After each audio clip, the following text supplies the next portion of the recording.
Hi guys, and welcome to Boring History Story Relaxing. Tonight we step quietly into a winter night that feels heavier than it should, as if the darkness itself has weight. You stand on a narrow path of frozen earth, your boots pressing into the ground that has long since surrendered to frost.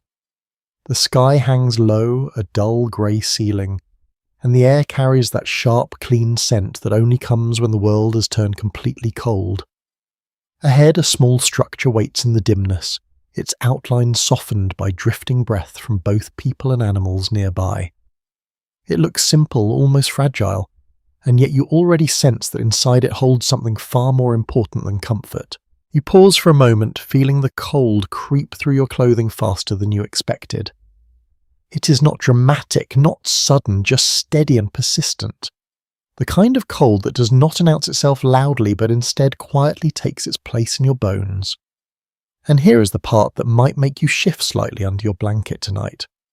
You probably would not survive this, not easily, not without learning quickly what every small sign and habit means. So before you get comfortable, take a moment to like the video and subscribe, but only if you genuinely enjoy what I do here.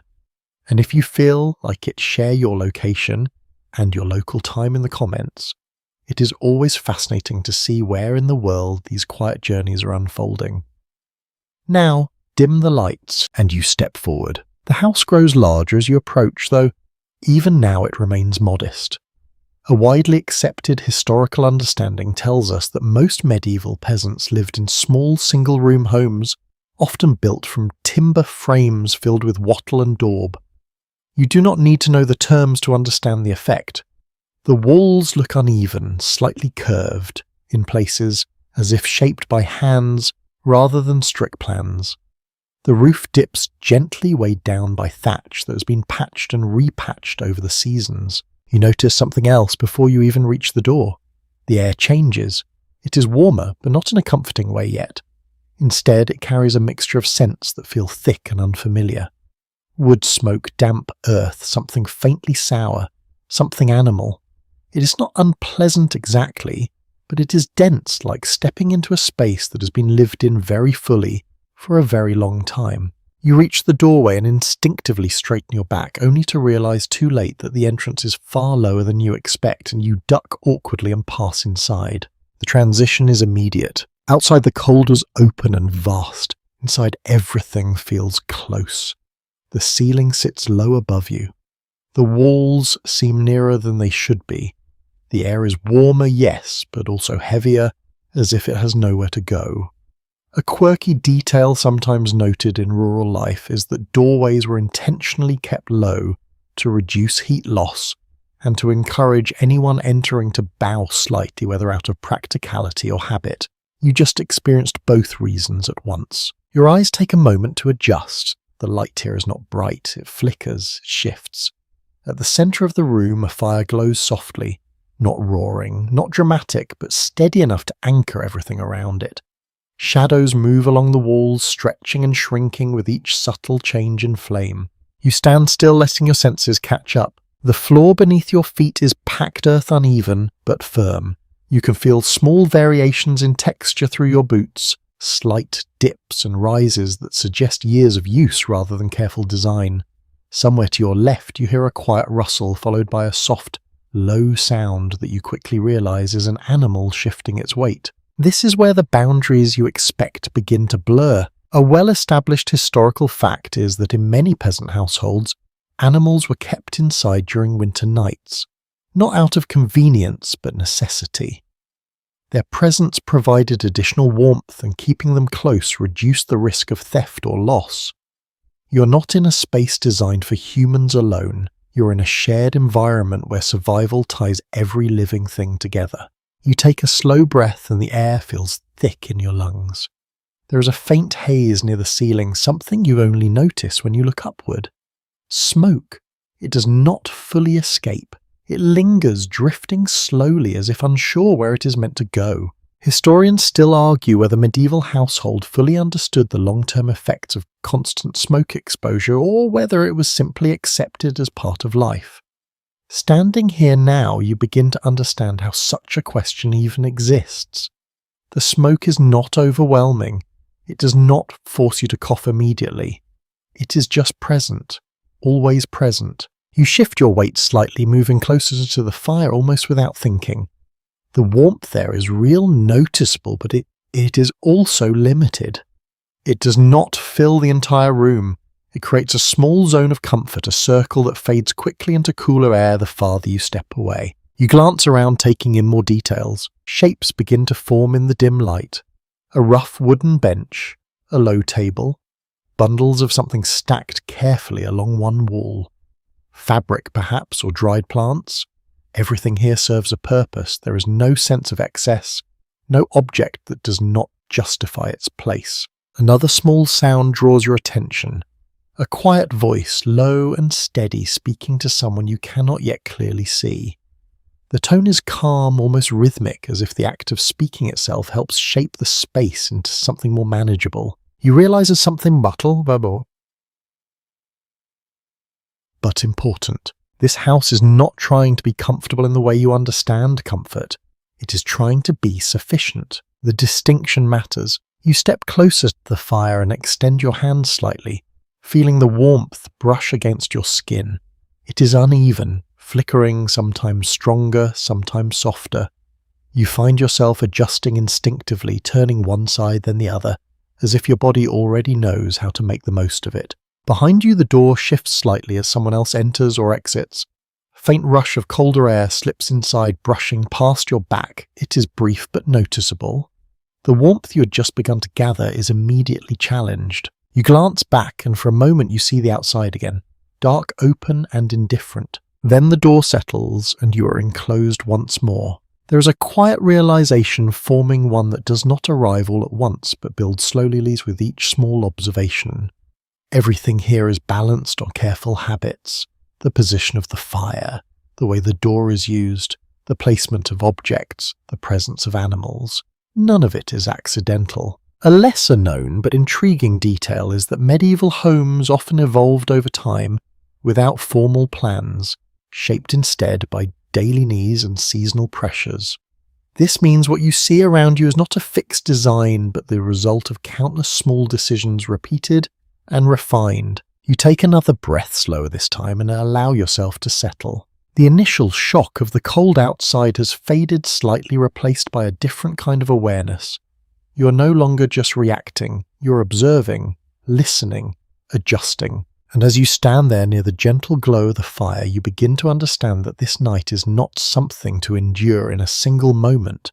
It is something to move through carefully, step by step, sensation by sensation. The house holds you now not in comfort exactly, but in a kind of shared persistence. The cold is still out there, pressing against the walls, waiting patiently. Inside, the balance is delicate, constantly maintained, never guaranteed. You shift a little closer to the hearth, noticing how others have already arranged themselves in positions that make sense, forming a quiet, unspoken pattern around the fire. You follow that pattern almost without thinking. And as the night deepens around you, you begin to realize that this small, dim space is not just shelter. It is strategy. You remain near the fire, letting its warmth settle into your hands, though the rest of you still feels caught between cold and something only slightly better. The longer you stand here, the more your senses begin to adjust, not just to the light, but to the entire atmosphere of the room. It is not a space you simply see. It is something you slowly learn to read. The air presses gently against your face. It is warmer than outside, yes, but it is also thick in a way that feels unfamiliar. You draw in a careful breath and notice how it carries layers of scent that do not separate easily.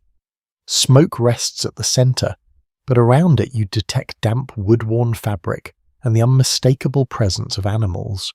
There is also something faintly human, the scent of bodies that have worked, sweated and lived closely together for many hours. A broadly recognized historical fact is that medieval peasant homes were rarely ventilated in a modern sense.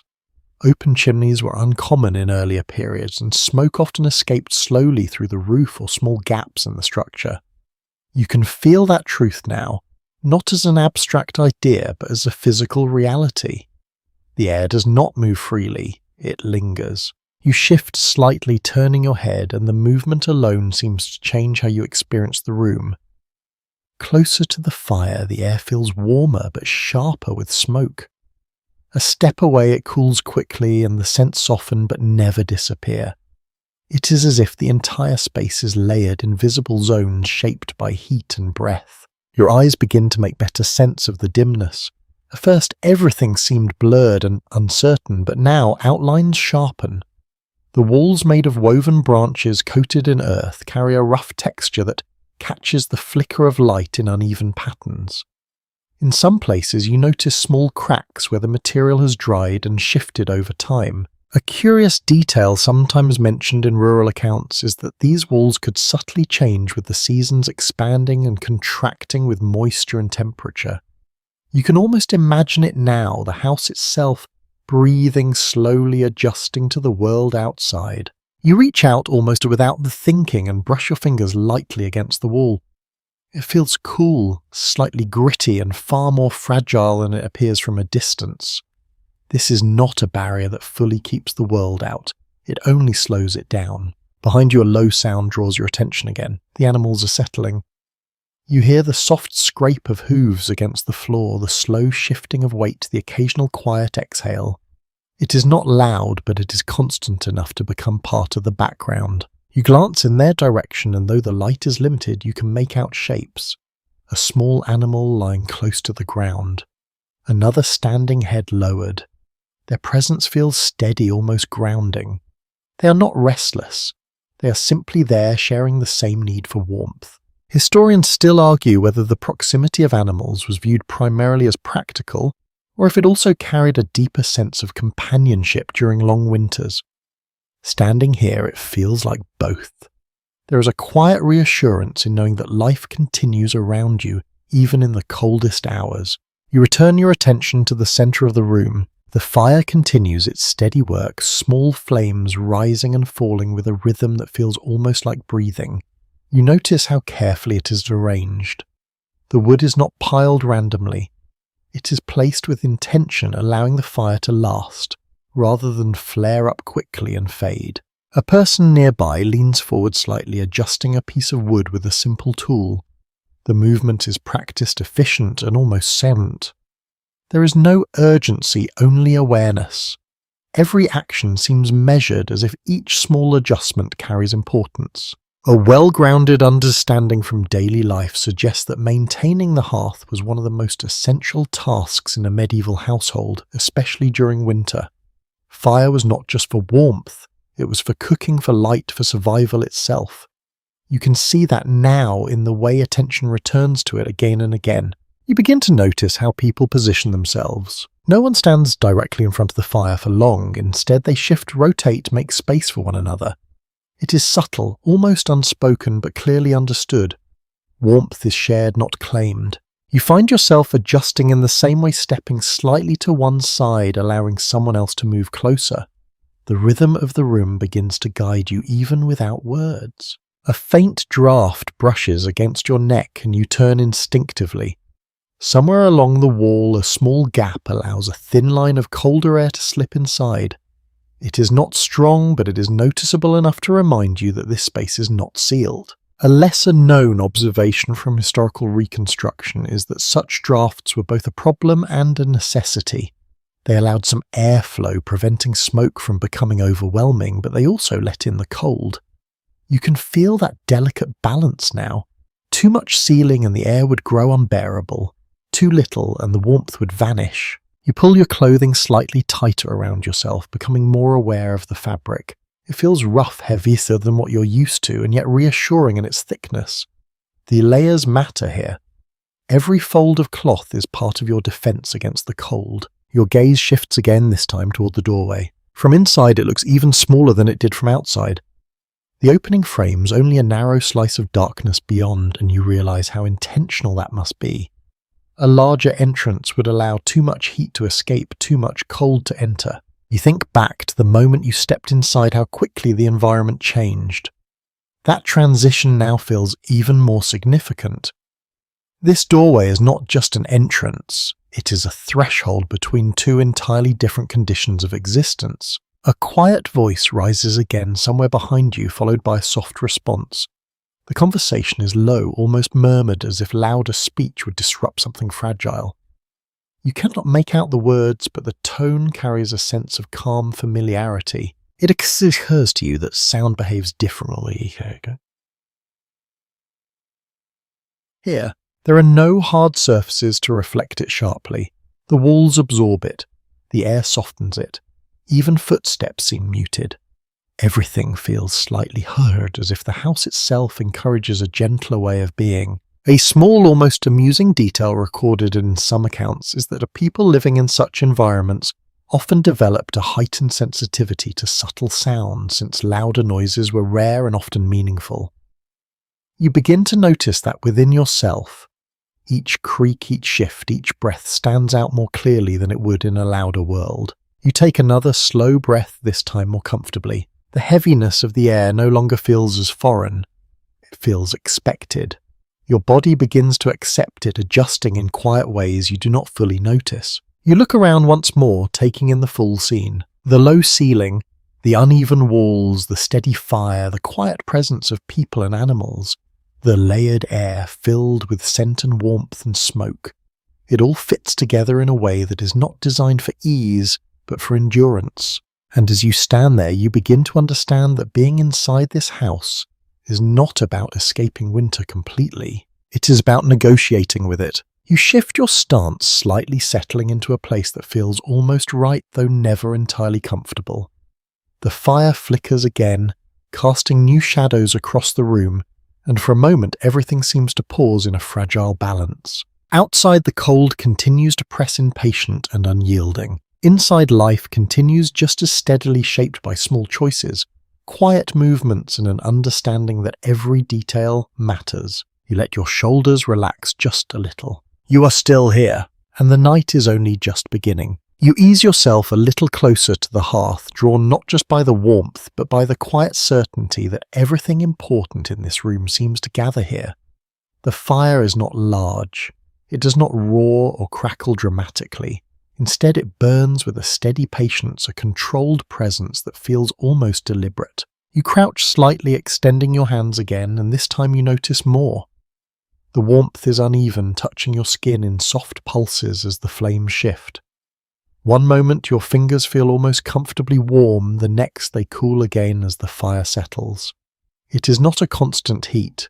It is something you must pay attention to. A well-established historical fact is that the hearth formed the central feature of most medieval peasant homes, serving as the primary source of heat, light, and cooking.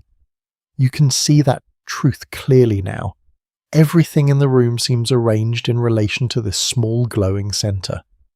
The fire is not just part of the house, it defines it. You glance at the floor near the hearth and notice how it is darker, more worn.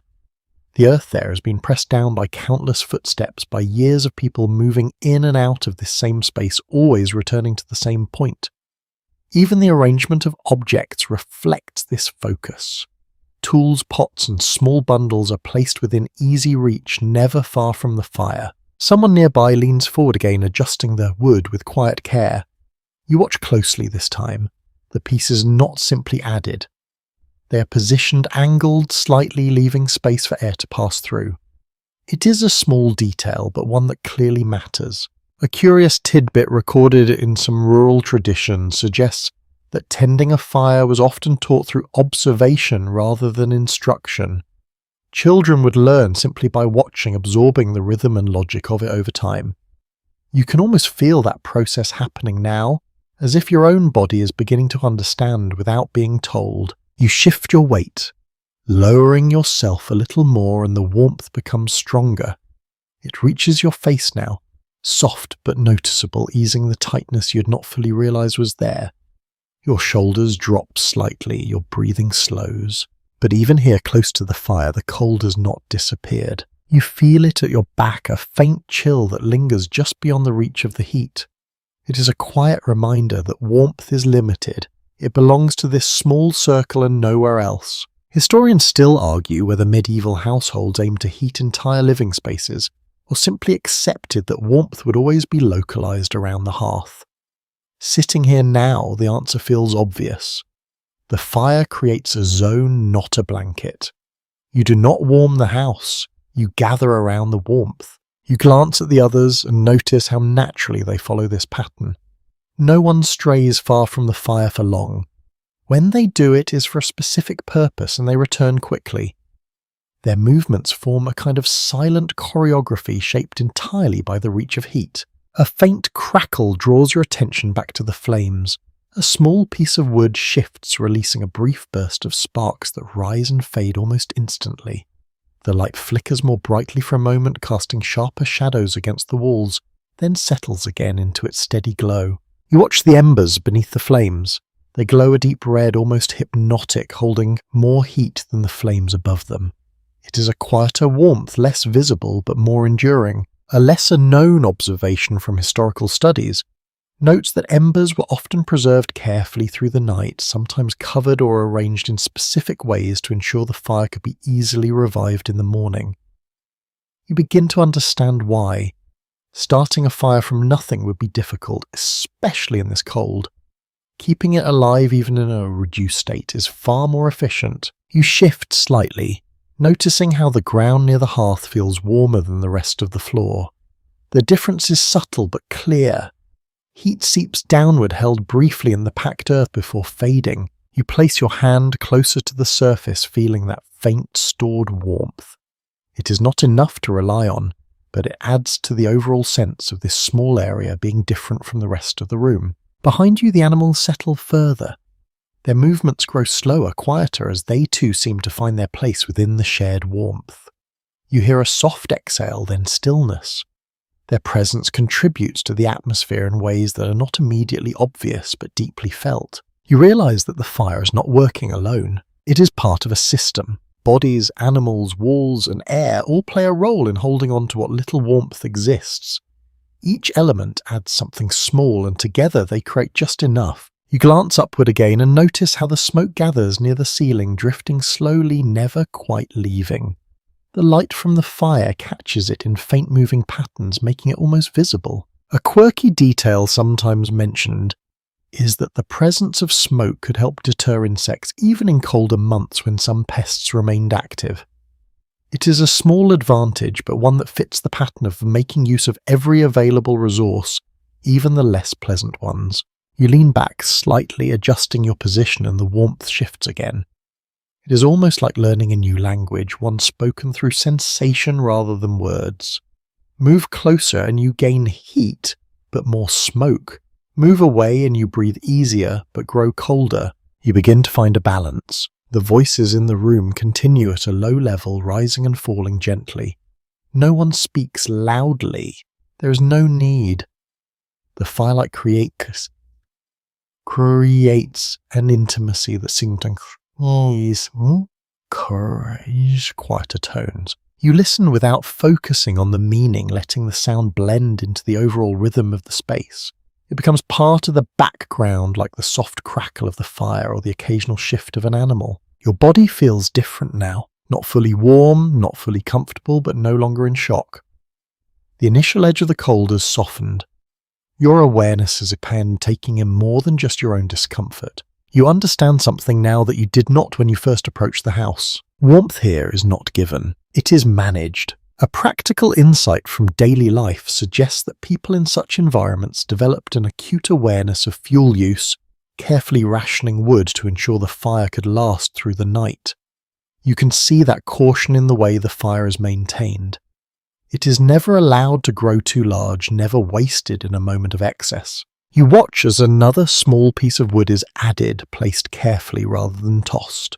The flame responds gently, growing just enough to maintain its strength. You feel a quiet respect for this process. It is simple but not easy. It requires attention, patience, and a constant awareness of limits. You draw your hands back slightly, letting them cool just enough to avoid discomfort.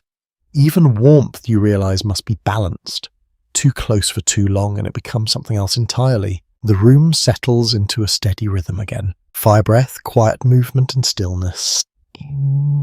Outside, the winter night continues vast and indifferent.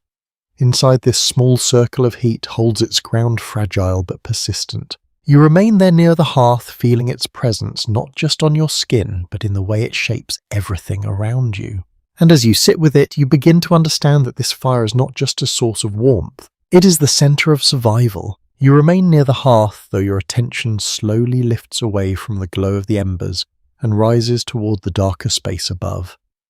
At first, it seems empty, just shadow layered over shadow. But the longer you look, the more you notice that it's not empty at all. Something moves there, slow and uncertain, like a faint mist that never quite settles. Smoke. It gathers beneath the roof, drifting in soft, uneven patterns, sometimes thinning, sometimes thickening, always present. It does not rush upward and disappear the way you might expect.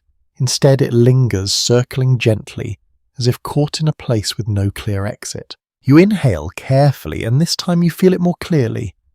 A dryness touches your throat. A faint sharpness follows, not painful but persistent. It is the kind of sensation that does not demand attention yet never fully fades. A commonly accepted detail from everyday medieval life is that many rural homes lacked proper chimneys, relying instead on small openings or porous roofing to let smoke escape gradually. You can see that system at work now, though. System feels almost too generous a word. The smoke rises, meets resistance, and then spreads, searching slowly for a way out. You tilt your head slightly, watching how it reacts to movement in the room. When someone shifts near the fire, the smoke responds, curling differently, as if even the smallest change in air affects its path. A lesser-known observation suggests that some households deliberately left tiny gaps in the roof thatch to encourage smoke to seep through, even if it meant letting in a little cold or moisture. You imagine those openings now invisible from where you stand, quietly doing their part above you. You blink once, then again. Your eyes feel slightly irritated, though not enough to force you away. It is more like a gentle reminder that the air here is not meant to be completely clean. You begin to understand how the body might adjust over time, learning to tolerate what it cannot avoid. Scholars still debate whether long-term exposure to indoor smoke significantly affected the health of medieval populations or if adaptation reduced its impact more than we assume today. Standing here, you sense both possibilities. The discomfort is real, but so is the body's quiet resilience.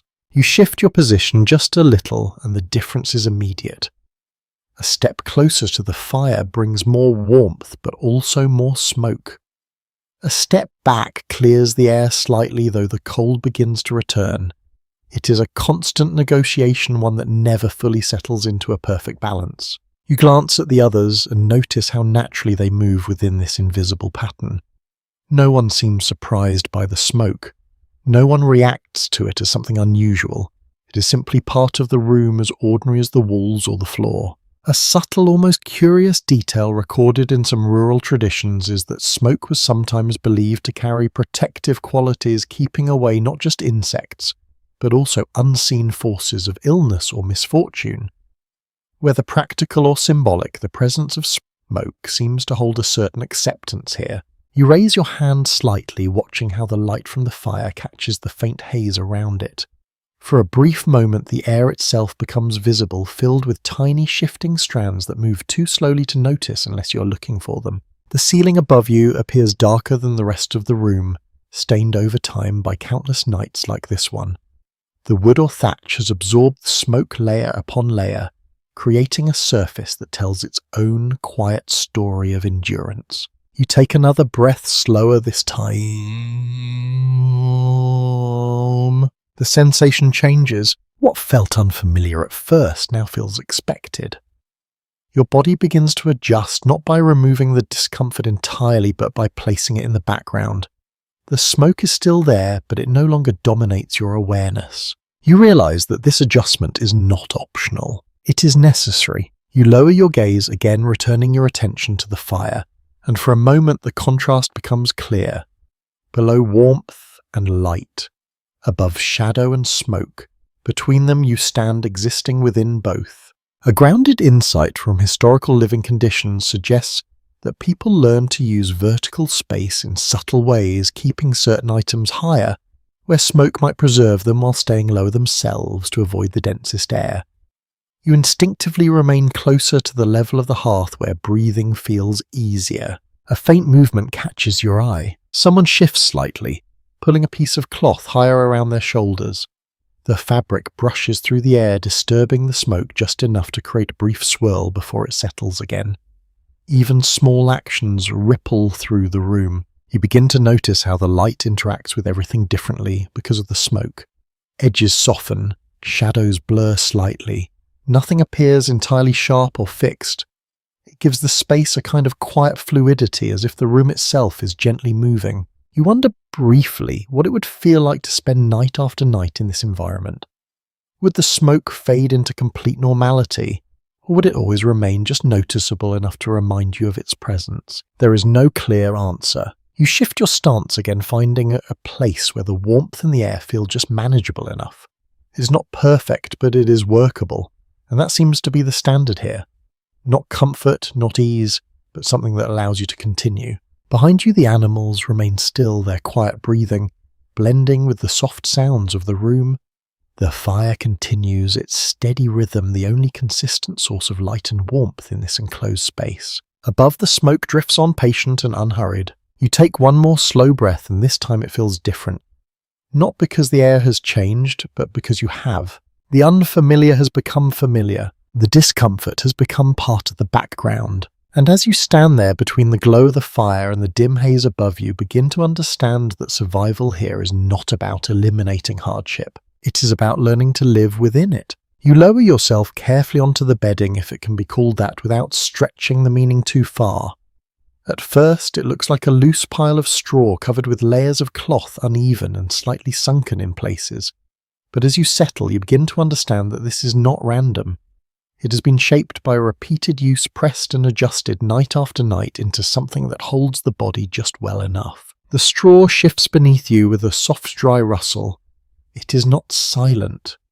Every movement you make produces a faint sound, as if the bedding itself is quietly reminding you that it's there. You feel the firmness underneath less forgiving than anything you are used to, but not entirely uncomfortable once your weight settles. A widely recognized historical fact is that straw mattresses, often called pallets, were common in medieval peasant homes, sometimes refreshed periodically, but rarely replaced entirely. You can sense that age here. The straw is not fresh. It carries a faint earthy smell mixed with something older, something that speaks of long use and shared space. You shift slightly, trying to find a position that feels natural. The surface does not conform to you easily. Instead, you adjust to it, learning where it dips, where it presses, where it offers just enough support to rest. A subtle, lesser-known detail is that straw bedding could sometimes be layered with herbs such as lavender or mint when available both for scent and for practical purposes, like discouraging pests. You search for that fragrance, curious, but what you find instead is mostly the honest smell of straw, dry and faintly sweet, grounded in the fields it once grew in. You draw the covering closer around you. It feels heavy, not in a suffocating way, but in a steady, reassuring manner. The fabric is thick, perhaps wool, slightly coarse against your skin, yet effective. It traps what little warmth your body produces, holding it close instead of letting it slip away. You notice that you are not alone on this bedding. There are others close enough that you can feel their presence without even looking. A shoulder nearby, the subtle rise and fall of someone's breathing. The shared warmth that builds slowly, not from the fire this time, but from bodies gathered together. Historians continue to examine how common shared sleeping arrangements were across different regions and households, but it is clear that privacy was often limited, especially during colder months. Lying here, now that idea becomes more than a concept. It becomes immediate and physical. You feel the warmth from the person beside you, faint at first, then gradually more noticeable. It does not replace the fire, but it adds to the overall sense of warmth in a way that feels surprisingly effective. You shift again, careful not to disturb too much, and the straw responds with another soft rustle. It is a delicate balance. Every movement affects not just you, but those around you. A small, almost curious tidbit appears in some historical accounts, noting that families sometimes arrange sleeping positions based on age or need placing, the most vulnerable in the center where warmth was greatest. You begin to imagine how such decisions would form naturally, not as strict rules but as quiet habits shaped by care. You pull the covering slightly higher, tucking it closer around your shoulders. The edges do not seal perfectly. Small gaps remain, allowing cooler air to slip in now and then, but overall the effect is enough. Not perfect warmth, but a reduction of cold. Your body begins to respond. The tension in your muscles eases just a little. Your breathing slows. The sharp awareness of cold that followed you inside begins to fade into something more manageable. Yet even here, comfort is not complete. The straw beneath you presses in uneven ways. A small piece shifts under your side, creating a slight point of pressure that you cannot entirely ignore. You adjust again, searching for a better position, and eventually find one that feels acceptable. That word returns to you. Acceptable. A grounded observation from social history suggests that comfort in medieval life was often defined differently than it is today, shaped more by survival and practicality than by ease. Lying here now, you begin to understand that difference in a very real way. You close your eyes for a moment just to test it. The darkness is immediate. Without strong light, without the distractions of the outside world, your awareness turns inward. You notice the sounds more clearly now. The faint crackle of the fire, the soft breathing around you, the occasional quiet shift of straw or fabric. It is not silent, but it is calm. You open your eyes again, letting the dim glow of the fire return. The light reaches only so far, leaving the edges of the room in shadow. It creates a sense of enclosure, of being held within a small defined space. You realize something subtle. This shared bedding is not just about warmth. It is about security. You are not alone in the dark. You're part of a group physically connected, aware of each other's presence, even without words. That connection reduces something less tangible than cold. It softens the sense of isolation that the long winter night might otherwise bring. You shift your hand slightly and feel the rough texture of the fabric beneath your fingers. It is worn but strong. Every thread seems to carry the mark of use, of being relied upon again and again. Another quiet movement beside you. Someone adjusts their position and the shared warmth shifts slightly with it. It is a reminder that even rest here is not entirely still. It is a continuous, subtle adjustment, a constant negotiation between bodies, space and temperature. You take a slow breath, letting it out gently. The air feels warmer now, though still carrying that faint trace of smoke and earth. Your body has begun to adapt, not eliminating discomfort, but placing it into the background where it no longer demands full attention. You allow your eyes to close again, this time more fully. The sensations remain. The firmness of the straw, the weight of the covering, the quiet presence of others, the distant warmth of the fire. All of it blends together into something that is not luxurious, not particularly soft, but deeply functional. You begin to understand that sleep here is not about sinking into comfort. It is about settling into just enough. And as you lie there surrounded by shared warmth and quiet breathing, you feel the night continuing around you, steady and patient. The house holds its fragile balance, and you for now are part of it. You remain where you are, settled into the straw, though sleep has not yet fully taken hold. Instead, your awareness shifts towards something you had not paid much attention to before: your clothing. You realize slowly that you are still fully dressed. Nothing has been removed. No layers set aside, no soft garments reserved for rest. Everything you wore outside remains with you now, wrapped closely around your body as you lie among the others. A widely accepted historical understanding is that medieval peasants often slept in the same clothes they wore during the day, especially in colder seasons when removing layers would mean losing precious warmth. You feel the logic of that immediately. The fabric holds on to heat in a way that bare skin could not. It becomes part of your protection. You shift slightly, becoming more aware of how the clothing feels against you. The fabric is coarse, not unpleasant, but far from soft. It presses against your skin in a steady, constant way. There are folds where it gathers seams that create faint lines of pressure. Nothing about it invites relaxation in the modern sense, yet at the same time it feels necessary. A small intriguing detail sometimes noted in clothing history is that garments were often layered, not just for warmth, but for durability, with each layer serving a practical role rather than a purely comfortable one. You can sense that now. The layers do not conform easily, but they work together to hold heat close. You pull your arms in slightly, feeling how the fabric traps warmth between the layers. The effect is subtle but real. It does not make you warm instantly. Instead, it slows the loss of heat, giving your body a chance to maintain its own temperature. You notice how others around you are arranged in much the same way. No one lies uncovered, cloaks remain wrapped, tunics stay in place. Even small adjustments seem designed to preserve warmth rather than ease movement. Scholars continue to explore how clothing functioned as both daytime wear and nighttime insulation, raising questions about how people balance practicality with rest. Lying here, the answer feels simple. Survival takes priority. Comfort follows only as far as it can. You shift again, feeling a slight stiffness in your shoulder where the fabric presses more firmly. It is not painful, but it reminds you that your body must adapt to the clothing, not the other way around. Your hands move instinctively, adjusting a fold, smoothing a crease. These small actions make a difference.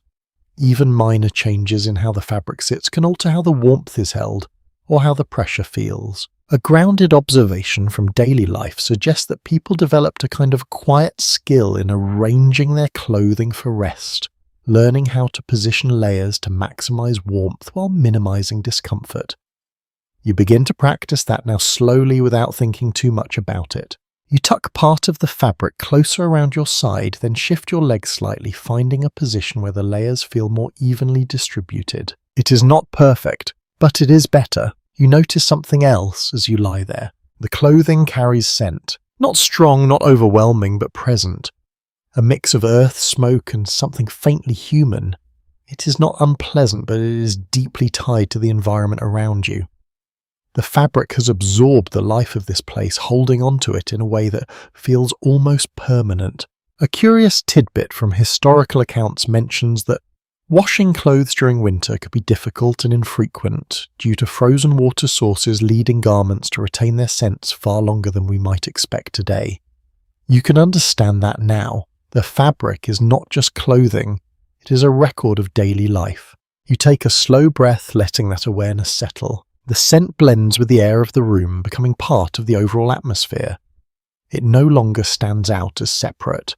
It belongs. You adjust your position again, this time more carefully aware that sudden movement could disturb those around you. The straw shifts quietly beneath you and the shared warmth shifts with it. Your body begins to relax further, not because everything is comfortable, but because it has found a way to exist within the conditions. The clothing, the bedding, the presence of others all come together to create a kind of balance. You notice how the fabric at your shoulders feels slightly warmer than at your legs as small gaps allow cooler air to reach you. You pull the covering down a little more, adjusting the layers to compensate. It is a continuous process. Nothing here remains fixed for long. A practical insight from historical living suggests that maintaining warmth at night required constant small adjustments rather than a single solution. You can feel that truth in every movement you make. Each shift changes the balance slightly and you respond accordingly. You close your eyes again, letting your awareness settle into the sensation rather than the visuals. The weight of the clothing, the faint pressure of seams, the warmth held close to your body, the cooler air that occasionally finds its way through. All of it forms a quiet, steady experience. You begin to understand that sleep here is not about escaping these sensations. It is about accepting the clothing becomes part of you in this moment, not something separate, but an extension of your effort to stay warm. It shapes how you lie, how you breathe, how you all rest. You feel the presence of others again, close enough that their warmth reaches you through layers of fabric and shared space. It adds to the effect, creating a sense that you are not relying on any single source of warmth, but on many small ones working together. Your breathing slows further. The room grows quieter. The fire continues its steady rhythm somewhere nearby, its light dimming slightly as the night deepens. You remain still, your body held within layers of fabric and shared warmth, your awareness gradually softening. And as you lie there, you begin to understand that even something as simple as clothing carries weight in this environment. Not just physical weight, but importance. Because here in the quiet cold of a medieval winter night, every layer matters. You lie still for a while, letting the warmth gather slowly around you, when a new layer of awareness begins to emerge. It starts as a faint sound, something soft and rhythmic, almost blending into the background at first. Then it becomes clearer. Breathing, not just human breathing, but something heavier, slower, closer to the ground. You open your eyes, slightly adjusting to the dimness once more, and turn your attention toward the darker side of the room. The shapes there resolve gradually, and you begin to distinguish the outlines of animals resting within the same space. A commonly recognized aspect of rural medieval life is that livestock such as sheep, goats, or even small cattle were often brought indoors during winter nights. This was done not only for protection, but also to take advantage of the warmth they produced. You're experiencing that arrangement directly now. A soft shuffle breaks the stillness. One of the animals shifts its weight hooves, pressing gently against the packed earth.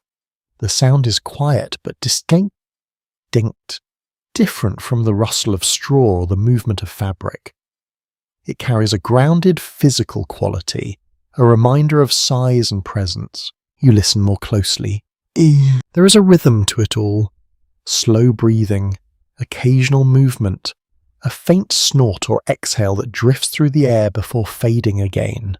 None of it is disruptive, but none of it disappears entirely either. An interesting detail preserved in some local accounts notes that people became so accustomed to these sounds that complete silence could feel unsettling, as if something important were missing. Lying here now, you begin to understand that feeling. The presence of animals adds a layer of life to the room, something steady and reassuring. You shift slightly, careful not to disturb the balance of warmth around you, and notice how the air changes near the animals. It is warmer, but also heavier, carrying a different scent. More earthy, more immediate. You breathe it in without thinking too much about it. It blends with everything else. The smoke, the fabric, the straw, the human presence.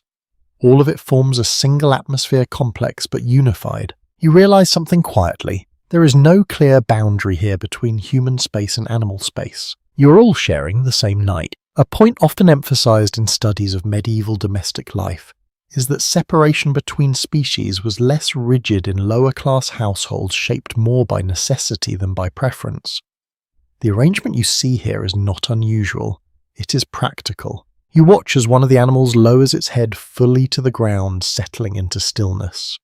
Another shifts closer to it, the movement slow and deliberate, as if guided by instinct rather than thought. Their behavior mirrors your own in a way, seeking warmth, minimizing movement, conserving energy. You feel a faint sense of connection in that realization. Not emotional in a modern sense, but functional. You are all responding to the same conditions using whatever means are available. A thought emerges, quiet but persistent. The animals contribute more than just presence. They contribute heat. Their bodies release warmth into the shared air, adding to the fragile balance that keeps the room from becoming unbearably cold. It is not enough to replace the fire, but it supports it, extends its reach in subtle ways. You shift your hand slightly and feel that difference more clearly now. The air closer to the animals carries a faint warmth that lingers even as you move away from the hearth. It is small, but here small matters. A reflective observation from historical living conditions suggests that survival often depended on the accumulation of many minor advantages rather than any single solution.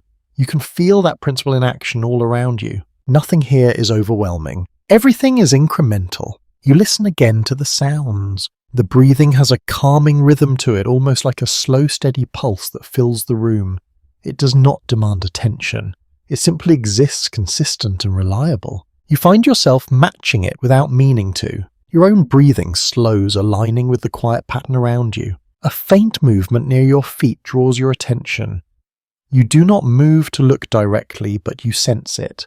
A shift. A small repositioning, then stillness again.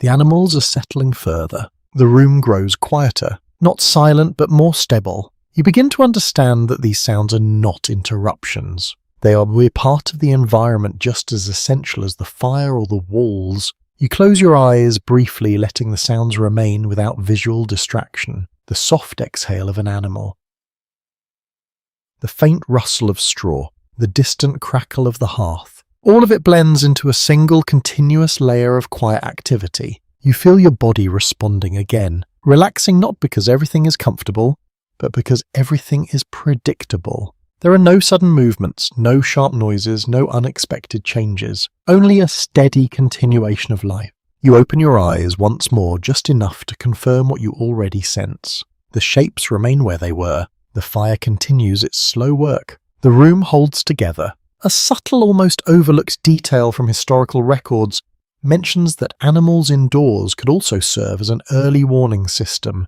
reacting to disturbances or changes before humans notice them.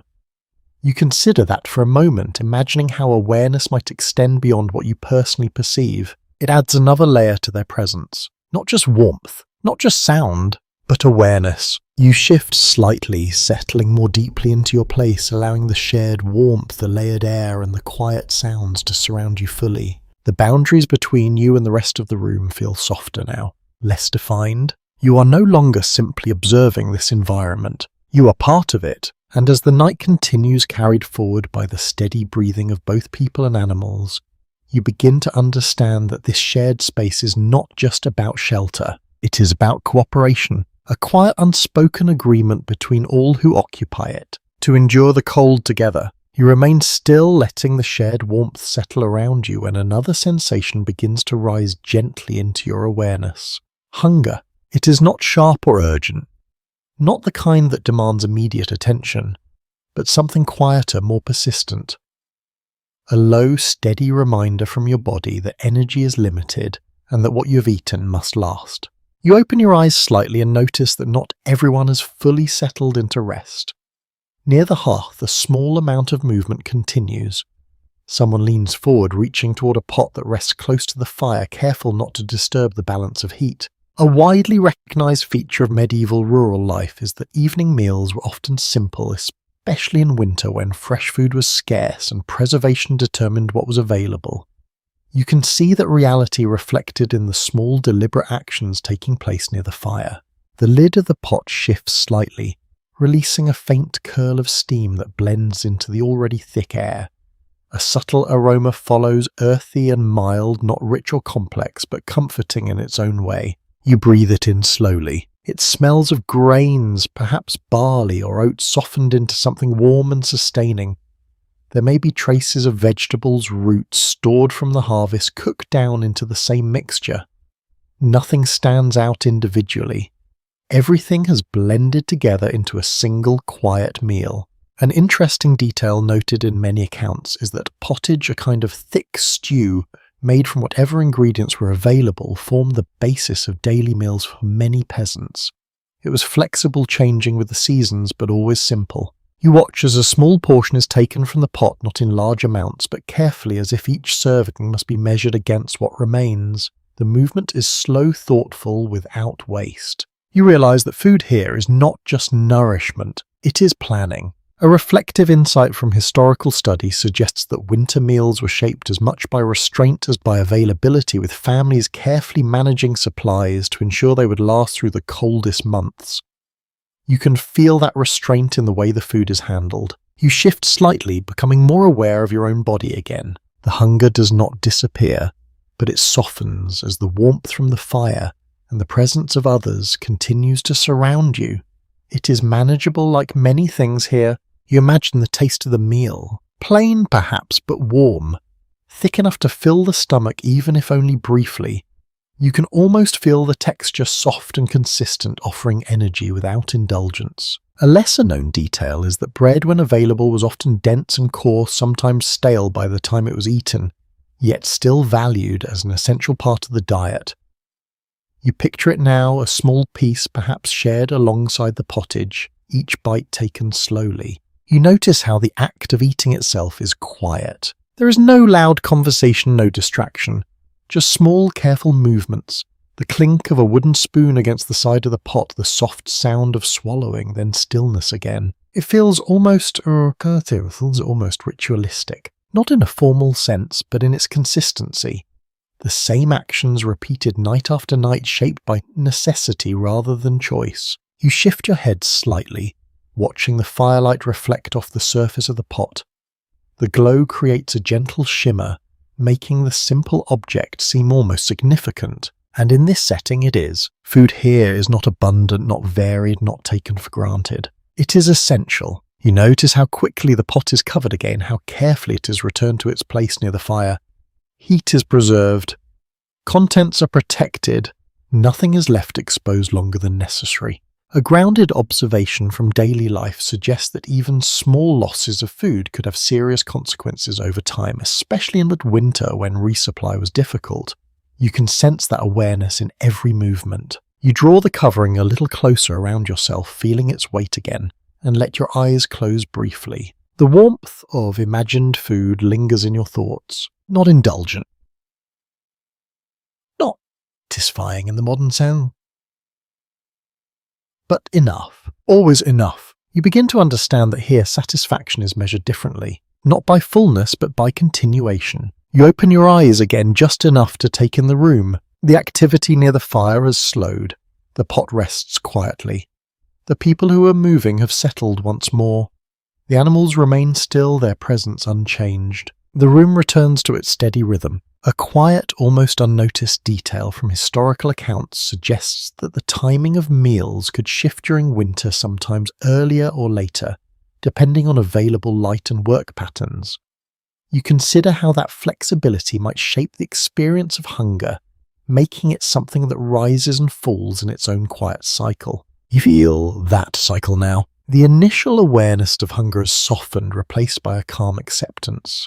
Your body adjusts just as it has adjusted to the cold, the smoke, the firmness of the bedding. Everything here invites adaptation. You take a slow breath, letting the layered scents settle once more around you. The faint trace of food remains blending with smoke and straw, becoming part of the atmosphere rather than standing apart from it. You realize that even this small moment, the quiet sharing of a simple meal, contributes to the fragile balance of the night. It provides energy. It provides warmth in its own way. It provides a sense of continuity. You shift slightly, settling deeper into your place, feeling the combined effects of food, fire, and shared space working together. Nothing here is abundant. Nothing here is excessive. And yet together it is enough to carry you through. The night continues steady and patient, and you remain within it, sustained not by comfort, but by careful, deliberate living. You lie quietly, your body slowly settling into the rhythm of the room, when you become aware of something that feels almost unfamiliar at first: darkness.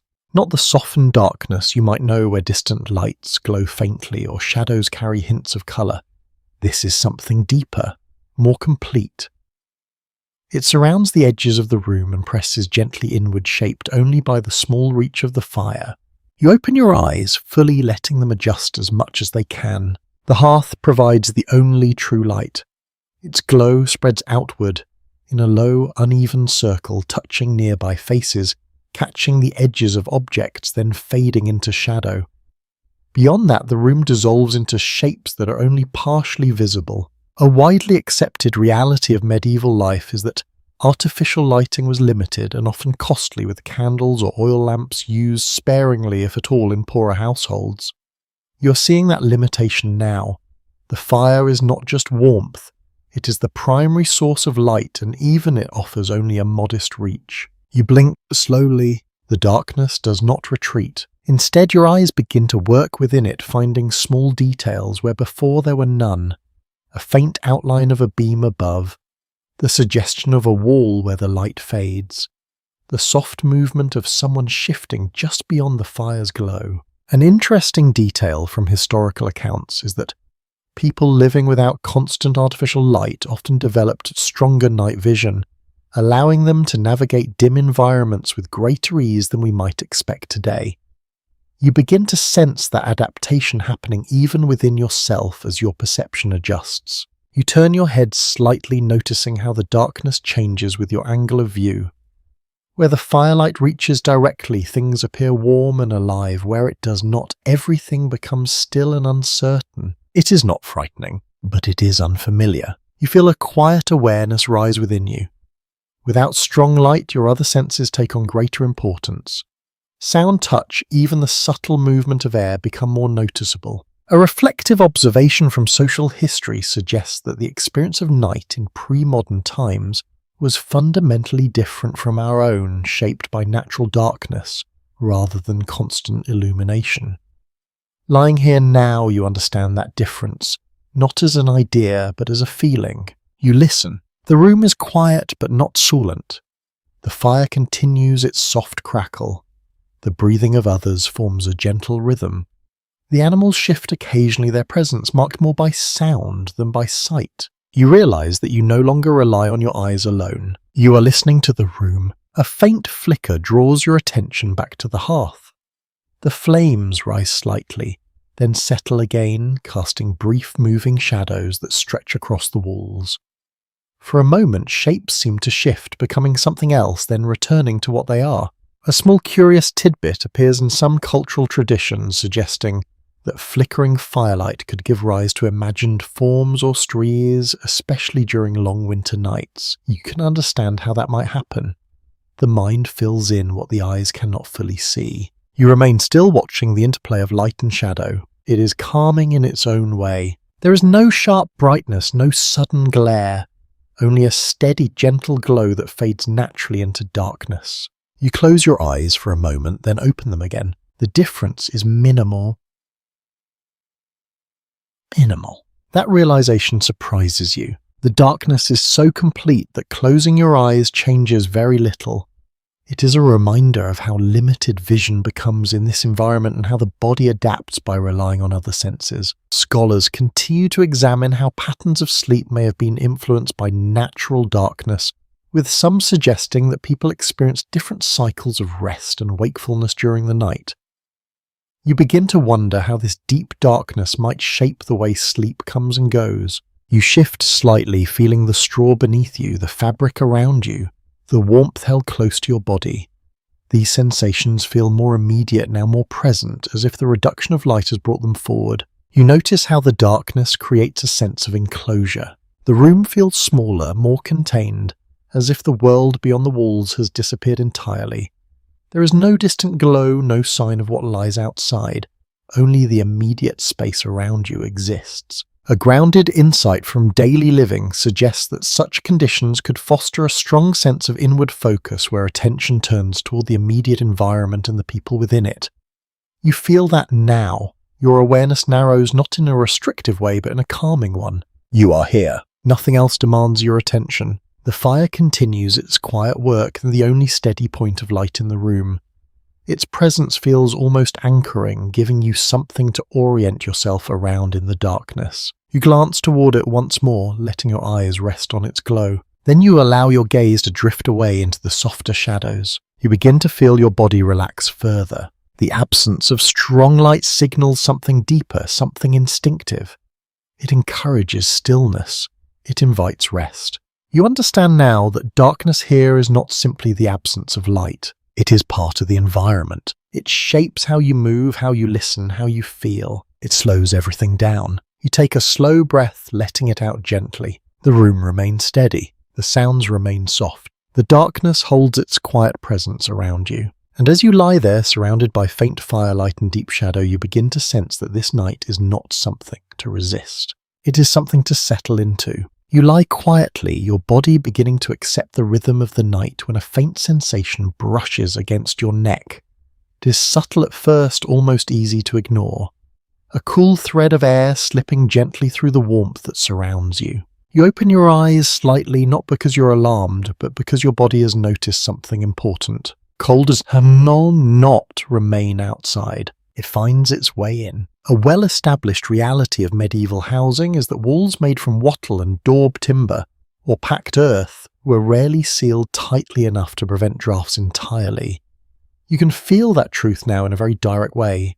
The house slows the cold, but it does not stop it. You turn your head just a little, following the sensation. Somewhere along the wall, perhaps near a joint in the structure or a small crack formed over time, a thin line of colder air enters the room.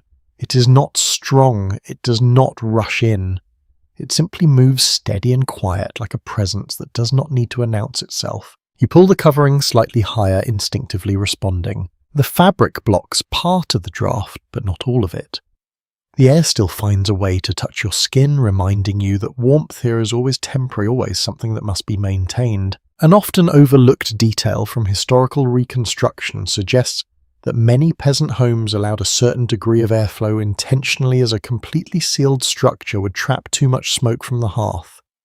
You begin to understand how this trade-off works. The same gaps that let smoke escape also invite the cold inside.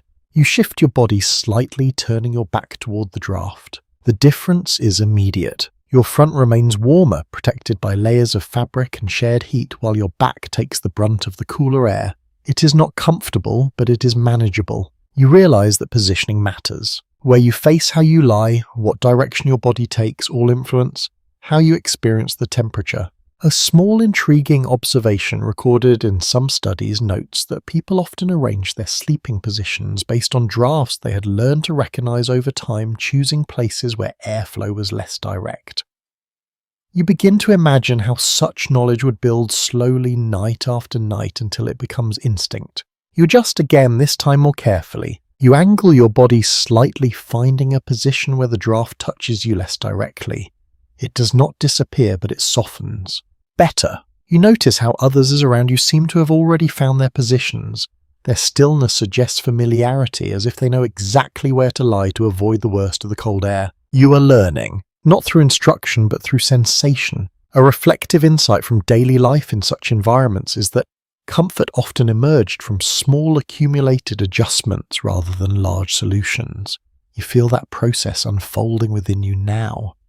Each shift, each turn, each pull of fabric adds something small to your overall warmth. The draft continues its quiet path through the room. You can almost trace it now, imagining how it enters through one gap, moves along the wall, then fades as it mixes with the warmer air near the hearth. It is not random. It follows a pattern shaped by the structure of the house. You glance toward the wall, though you cannot see the exact opening. It remains hidden, but its presence is undeniable. A curious detail from some rural traditions suggests that people sometimes use simple materials like cloth straw, or even dung to block larger gaps in walls during colder periods. You consider that for a moment, imagining how each small effort to seal the house would make a difference, even if only slightly. You pull your covering closer again, tucking it more securely around your shoulders and neck. The warmth gathers more effectively now. Not perfect, but improved. You notice how your breathing has changed. It is slower, deeper, less reactive. The initial sensitivity to the cold has softened, replaced by a steady awareness that allows you to respond without urgency. You're no longer surprised by the draft. You expect it. That expectation changes everything. You shift your legs slightly, feeling how the lower part of your body remains more insulated, protected by both fabric and the shared warmth of those nearby. The difference between exposed and covered areas becomes more noticeable the longer you pay attention. You realize that the body itself becomes a map of temperature, each part responding differently, each adjustment affecting the whole. A thoughtful observation from historical living conditions suggests that people developed a heightened sensitivity to environmental changes, allowing them to respond quickly to shifts in temperature or airflow. You can feel that sensitivity growing within you now. You are more aware, more attentive. The room remains quiet. The fire continues its steady glow. The animals rest, and through it all, the draft moves subtle and persistent. You take a slow breath, letting it out gently. The air is cooler as it passes near your face, then warmer again as it settles. It creates a rhythm of its own, not as not as predictable as breathing, but present, always present. You allow your body to settle once more, adjusting just enough to keep the cold at a manageable distance. You understand now that the house does not eliminate the winter night. It moderates it, softens it, transforms it into something that can be endured. And as you lie there aware of every small movement of air, every shift in warmth, you begin to realize that survival here is not about removing discomfort entirely. It is about learning how to live alongside it. You remain lying where you are, your body slowly finding a rhythm within the layered warmth and quiet sounds of the room. But as your awareness sharpens again, you begin to notice something that feels both subtle and undeniable. Space is limited, not just in a general sense, but in a very immediate physical way. You feel it in the closeness of the person beside you, in the careful positioning of your arms, in the way your legs cannot stretch fully without brushing against someone else. You shift slightly, testing the boundaries. The straw rustles softly beneath you, and almost immediately you sense the effect of your movement on those around you. A small adjustment from you leads to a small adjustment from them. It is a quiet chain reaction, each person responding just enough to maintain balance. A widely recognized aspect of medieval domestic life is that peasant homes were typically small and multifunctional, with a single room serving as living space, workspace, and sleeping area. You can feel that reality clearly now. There are no separate areas to retreat to. Everything happens here within these few walls. You draw your arms closer to your body instinctively, minimizing the space you occupy. It is not a conscious decision so much as a natural response. The environment encourages it. A subtle detail noted in various historical observations is that people living in close quarters often developed an intuitive awareness of shared space, adjusting their movements to avoid unnecessary disruption. You begin to experience that awareness now. Each motion becomes more deliberate, more careful. You notice how the warmth is strongest where bodies are closest. The shared heat builds gradually, not in a dramatic way, but enough to create a difference you can feel. Where your arm rests near someone else, it feels warmer. Where a small gap opens, cooler air slips in more easily. Position matters here. More than you expected, you shift your shoulder slightly, easing into a space that feels just a little more comfortable, and you sense the person beside you respond in kind. It is not coordinated, not planned, yet it works. A reflective insight from social history suggests that such proximity could strengthen social bonds while also requiring a level of patience and tolerance that shape daily interactions. Lying here now, you understand how both could be true at once. There is no privacy in the way you might imagine it, no clear boundary between your space and someone else's, and yet there is a kind of respect, unspoken, maintained through small adjustments rather than explicit rules. You become aware of the breathing around you again. It forms a quiet pattern, not perfectly synchronized, but close enough to create a sense of shared rhythm. Each inhale and exhale contributes to the overall atmosphere, a subtle reminder that you are part of something collective. A curious observation from some accounts suggests that people could become so accustomed to shared sleeping that solitude when it occurred felt unfamiliar or even uncomfortable. You consider that for a moment.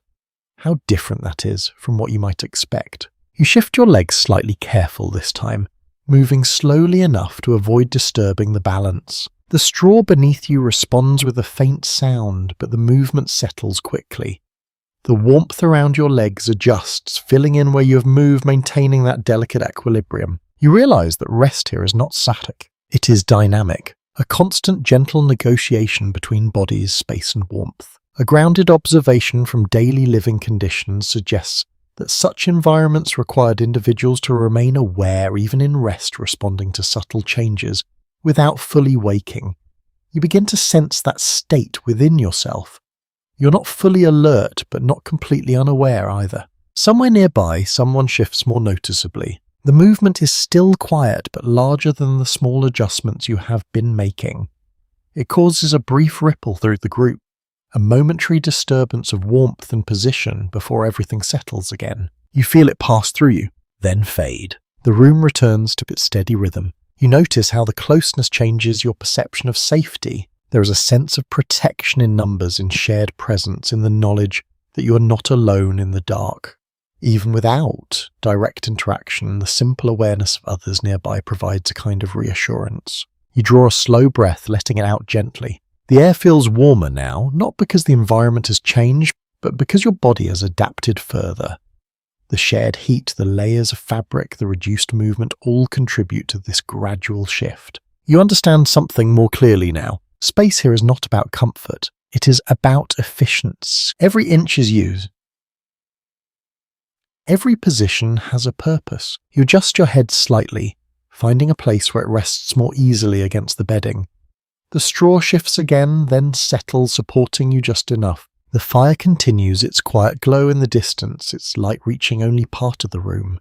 The rest remains in shadow but no longer feels unfamiliar. You have adjusted to it. The closeness, the limited space, the shared warmth, all of it has become part of your experience. You feel your body relax further, not because the conditions have improved, but because you have learned how to exist within them. And as you lie there surrounded by others, your movements smaller, your awareness softer, you begin to understand that this crowded space is not simply a limitation. It is a system, one that allows many to endure what none could face as easily alone. You lie still, your body now settled into the shared warmth when your attention shifts gently towards something more subtle, the way people are arranged around you. At first it seemed random, a natural settling of bodies into whatever space was available, but the longer you remain here, the more you begin to notice a pattern. Not rigid, not enforced, but present. You sense that certain places are warmer than others. The center of the bedding, closer to both the fire and the surrounding bodies, holds more heat. The edges feel cooler, more exposed to the slow movement of air that slips through the room. And then you notice who occupies those central spaces. Smaller shapes, lighter breathing, a faint uneven rhythm that stands apart from the deeper, steadier breaths of the adults. Children. A widely accepted observation in social history is that the youngest members of a household were often positioned in the most protected areas during cold nights, benefiting from the shared warmth of those around them. You can feel that arrangement here not as a rule being followed, but as something that has formed naturally over time. You listen more closely. The breathing of a child is different, softer, less consistent. It rises and falls in a way that feels more delicate, as if each breath carries less weight. You imagine their smaller bodies less able to retain heat, more dependent on the environment around them. It becomes clear why they are placed where they are. You shift slightly, careful not to disturb the balance, and feel how the warmth changes across your body again. Where you lie closer to others, the heat gathers. Where there is space, it fades. Position is not just about comfort. It is about protection. A reflective insight from historical living suggests that care within families often expressed itself through physical arrangement, especially in environments where resources were limited. You can see that principle here in the quiet positioning of bodies, rather than in spoken gestures. You notice another difference, the breathing of someone older. It is slower, sometimes uneven, with occasional pauses that draw your attention without fully waking you.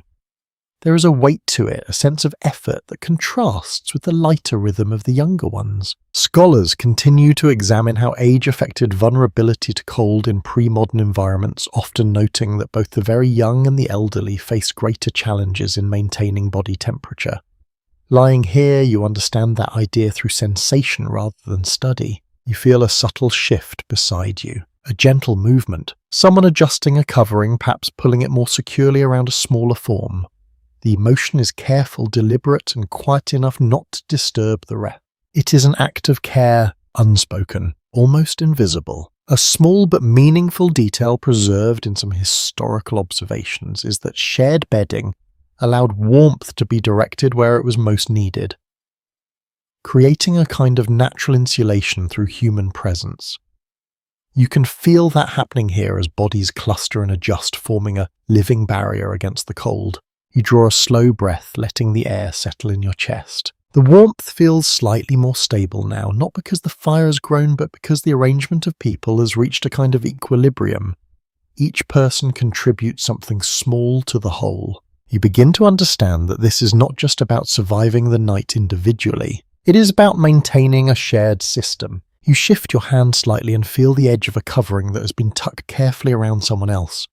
The fabric overlaps, creating layers that trap warmth more effectively than a single piece alone. It is thoughtful, even in its simplicity. A grounded observation from daily life suggests that such practices were learned through repetition, passed down without formal instruction, becoming part of the natural rhythm of living. You sense that continuity here in the ease with which these arrangements are maintained. You close your eyes briefly, focusing on the sensations rather than the limited light, the warmth of bodies, the weight of fabric, the soft, varied breathing around you. Each element contributes to a quiet sense of security. You realize that vulnerability here is not hidden. It is acknowledged and responded to. You open your eyes again, letting the dim glow of the fire return to your awareness. The shapes around you remain mostly still, but now you see them differently, not just as individuals, but as parts of a larger arrangement, a system of care, a quiet network of protection. You shift slightly, adjusting your position to maintain your own balance within it.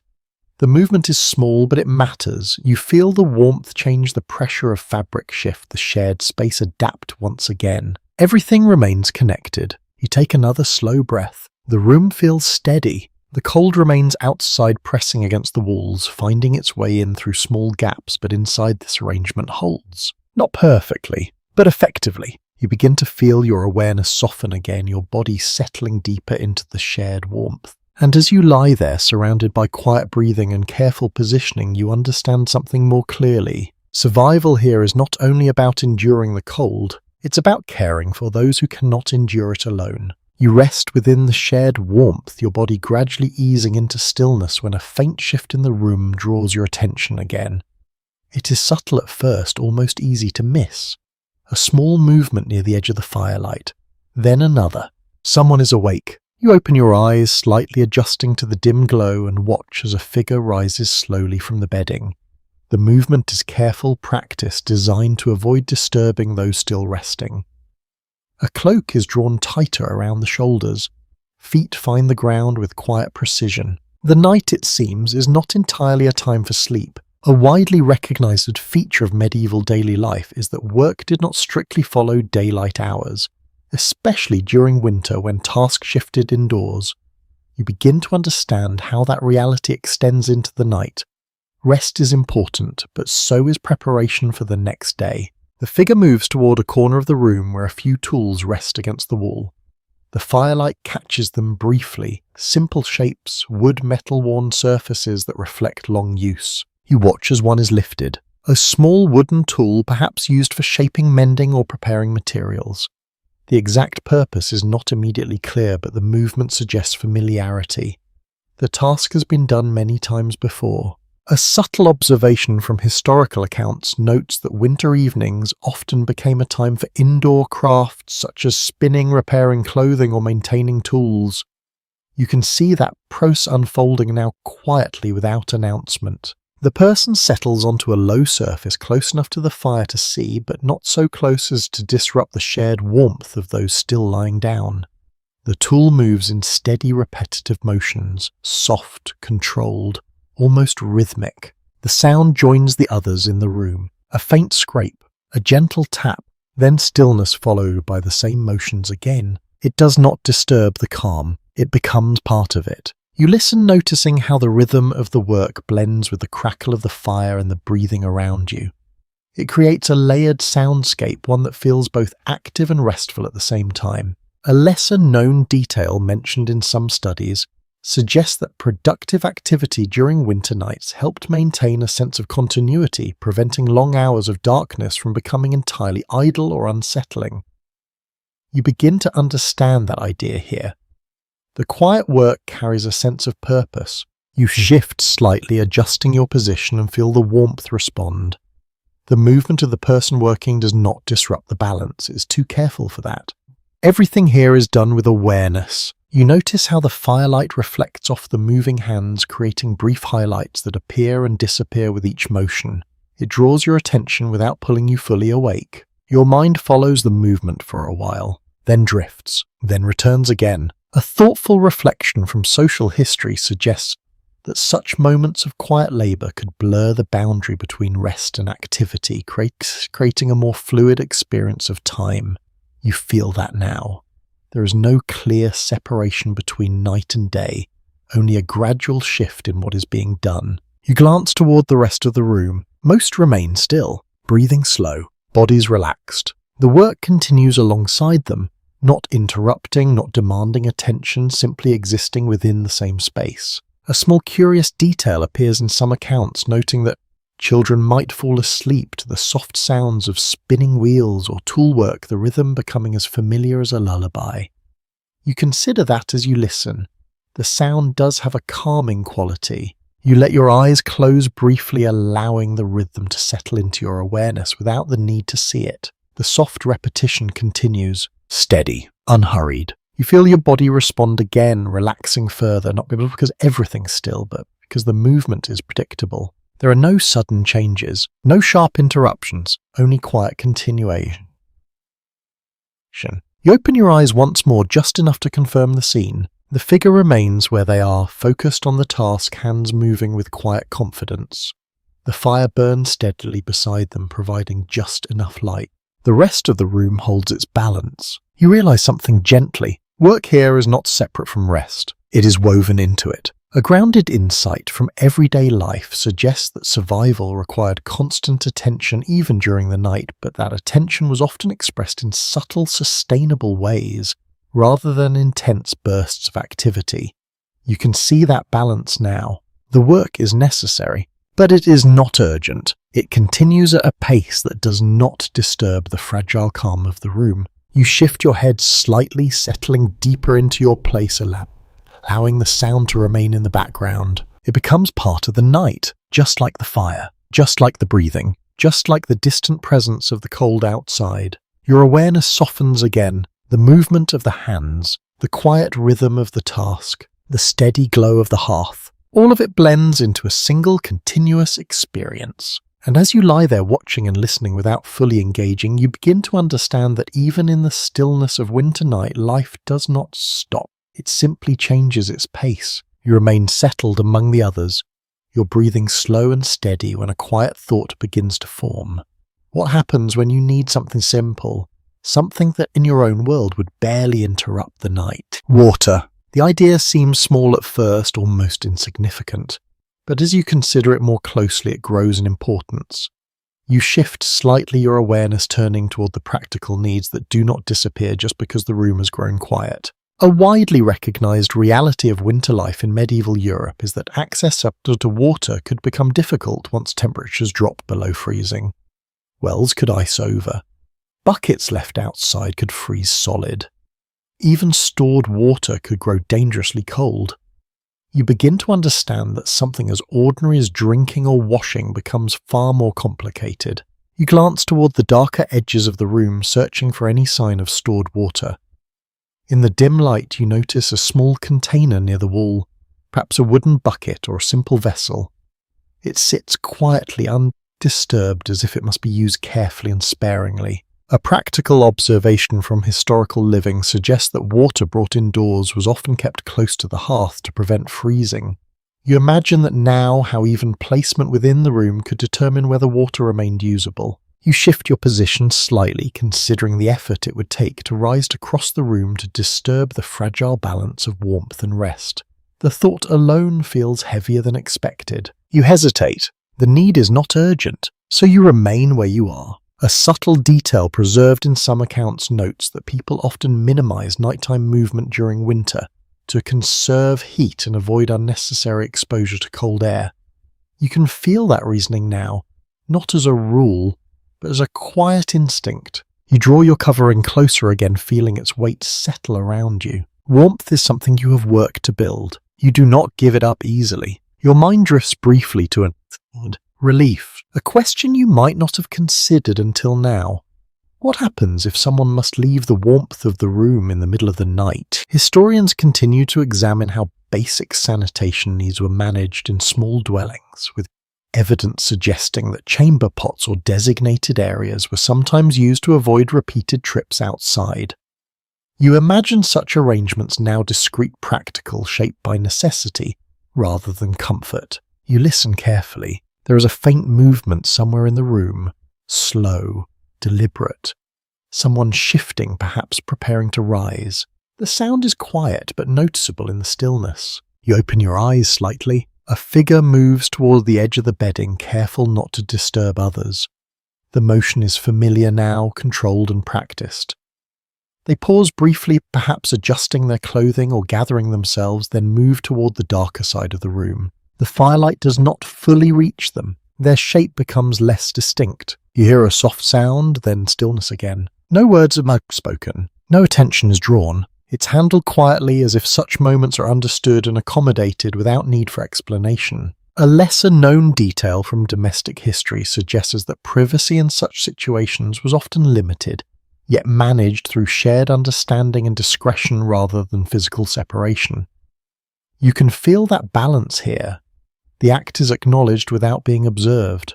You shift slightly, letting your gaze return to the fire. The glow remains steady, offering a point of focus that does not change. You realize something quietly. Even the simplest needs become more complex in this environment. Water, warmth, movement, all are connected. A reflective insight from daily life suggests that survival required constant awareness of how one action affected another. You can feel that now. To move is to lose warmth, to stay is to conserve it.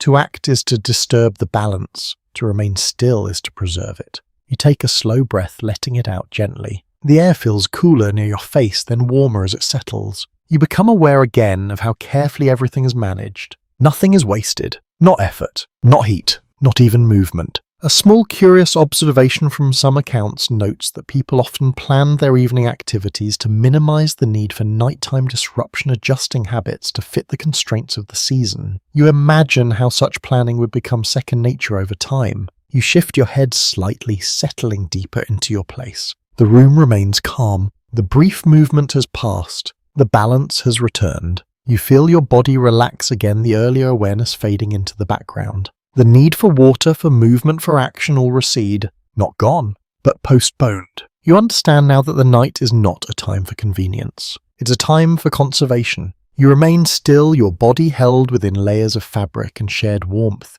your awareness softening once more. The fire continues its quiet glow.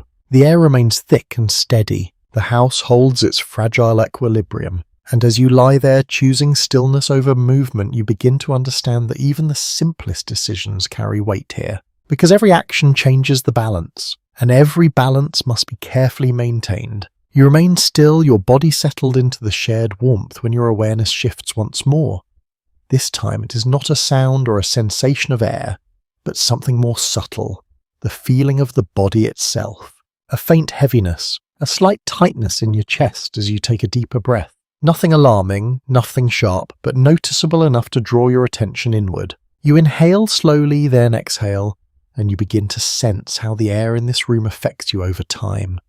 It is warm in places, cool in others, but always thick, always carrying more than just oxygen. A commonly acknowledged aspect of medieval domestic life is that enclosed spaces with constant smoke and limited ventilation could influence health, especially during long winters when people spent extended periods indoors.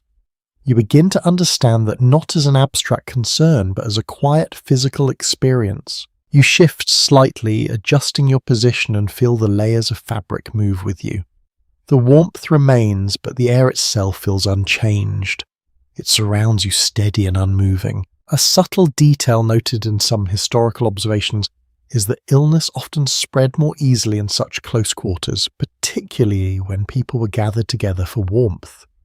You imagine how that might unfold, not dramatically, but gradually, one person's discomfort becoming shared over time. You listen more carefully now. The breathing around you carries small variations. Some breaths are deep and even. Others are lighter with a fainter regularity that you might not have noticed earlier. You realize that each person brings their own condition into this shared space. And that condition does not remain isolated. It becomes part of the environment. A reflective insight from social history suggests that communities developed ways of caring for the sick within the home, often without the separation or isolation we might expect today.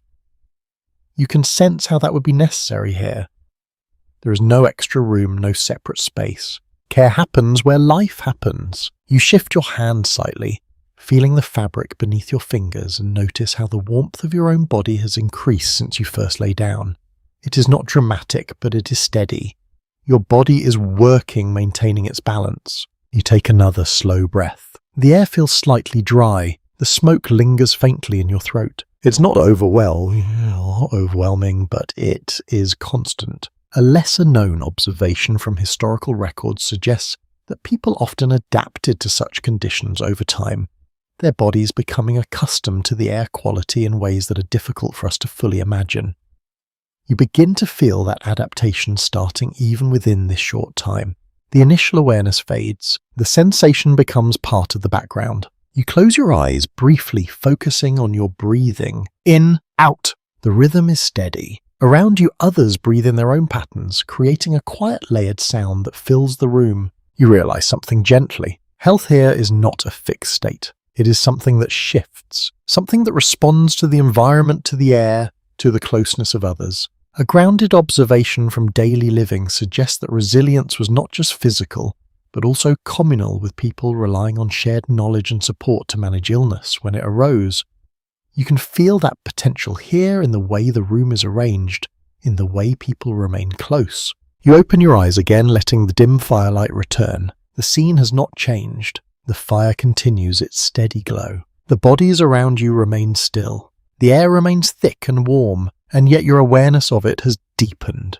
You notice a faint cough from somewhere in the room. Soft, quick, then silence again. It does not disturb the calm, but it adds another layer to your understanding. A small curious detail from some accounts mentions that herbal remedies and simple treatments were often used within the home, passed down through generations as practical knowledge rather than formal medicine.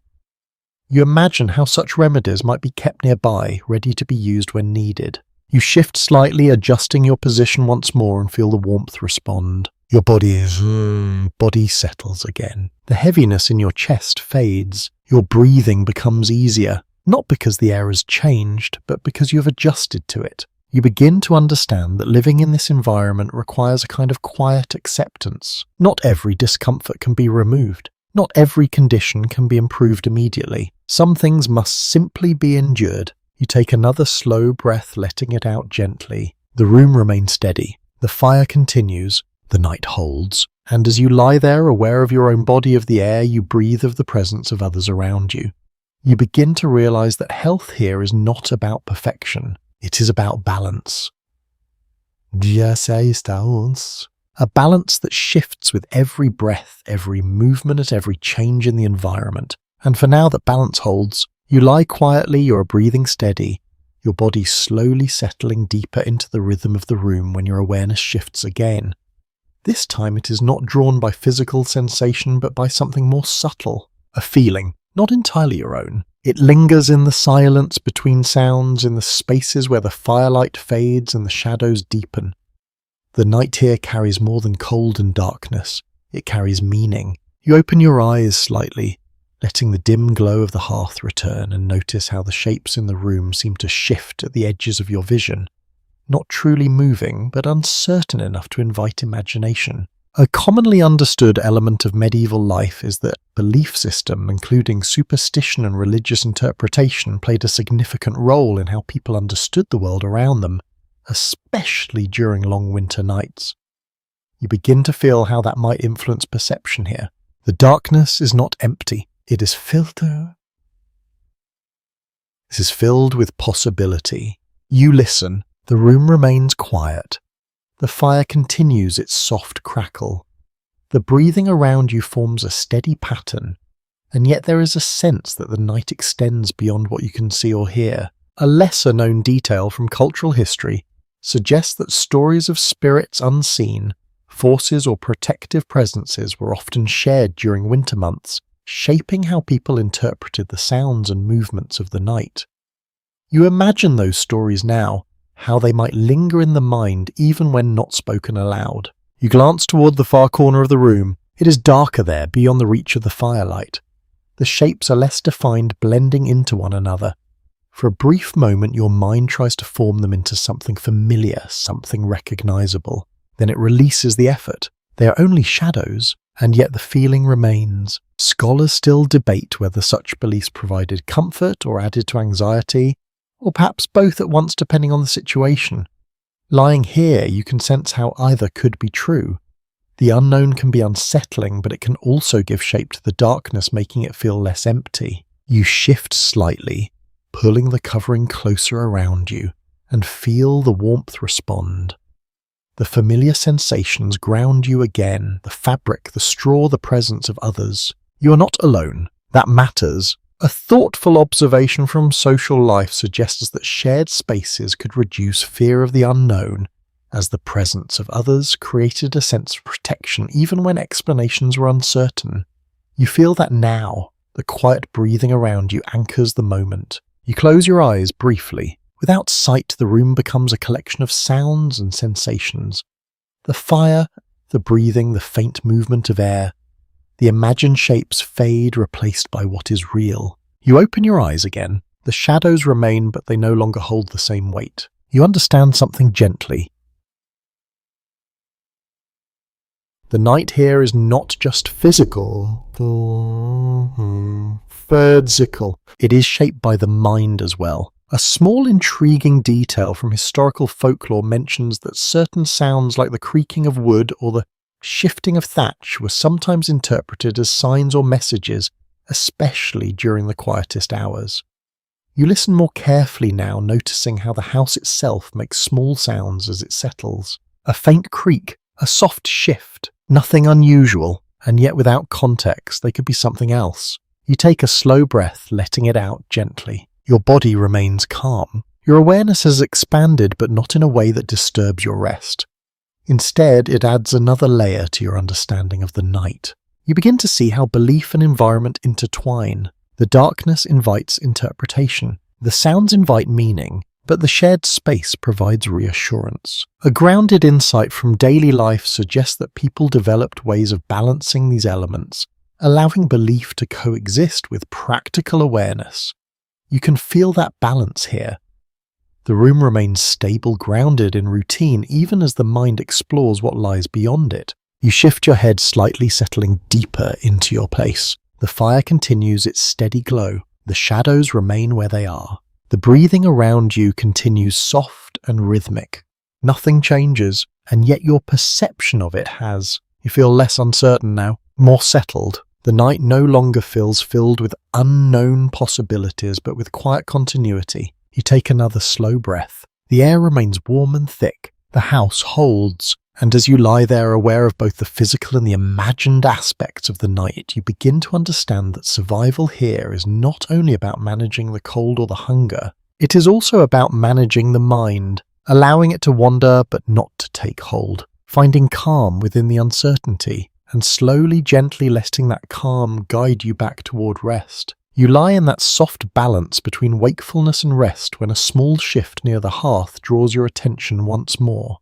It is not abrupt, not disruptive, but purposeful. Someone is tending the fire again. You open your eyes slightly, watching through the dim glow as a figure leans forward, careful and unhurried. A hand reaches toward the embers, not to stir them wildly, but to guide them. A small piece of wood is added, placed with quiet precision rather than dropped. The fire responds, not with a burst of flame, but with a gentle strengthening. The embers glow brighter. A small tongue of flame rises, then settles into a steady, controlled burn. A widely accepted principle of medieval domestic life is that maintaining the hearth through the night was essential, as letting the fire die completely could mean a difficult and time-consuming effort to relight it in the morning. You can see that importance in the careful attention given to it now. The movement is minimal, efficient, nothing is wasted. You watch as the figure adjusts another piece of wood, angling it slightly, creating space for air to pass. The knowledge behind the action is clear, even if no words are spoken. This is not guesswork. It is experience. A subtle detail noted in historical observations is that people often developed an intuitive understanding of how different types of wood burned, choosing pieces that would last longer through the night rather than flare up quickly. You imagine that knowledge guiding the choices being made now. You listen closely. The fire changes its sound. A faint crackle grows slightly more pronounced, then steadies. The rhythm shifts, but only just enough to be noticed. It remains calm, controlled, never overwhelming. You feel the warmth respond. It reaches a little further. Not dramatically, but enough to touch areas that had begun to cool. The change is gentle but real. A reflective insight from daily living suggests that such small adjustments to the fire could make a significant difference over the course of a long winter night, helping to maintain a fragile balance of warmth. You can feel that balance being restored now. The figure leans back slightly, observing the result, then settles again satisfied. The movement ends. The room returns to stillness. A curious detail from some historical practices mentions that embers were sometimes covered lightly with ash to preserve their heat while reducing the flame, allowing the fire to last longer with less fuel.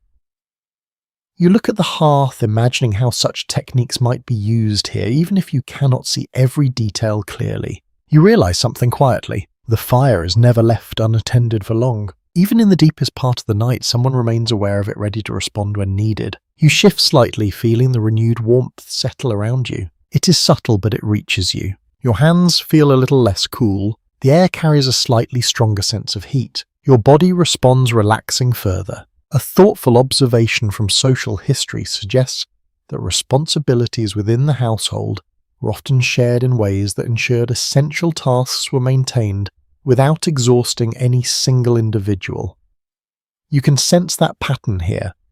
The tending of the fire is not constant, but it is continuous. You listen again. The breathing around you remains steady. The animals remain still. The fire continues its quiet work. Everything. A lesser-known note from historical accounts suggests that the glow of embers through the night provided not only warmth, but also a sense of reassurance, a visible sign that life continued even in darkness.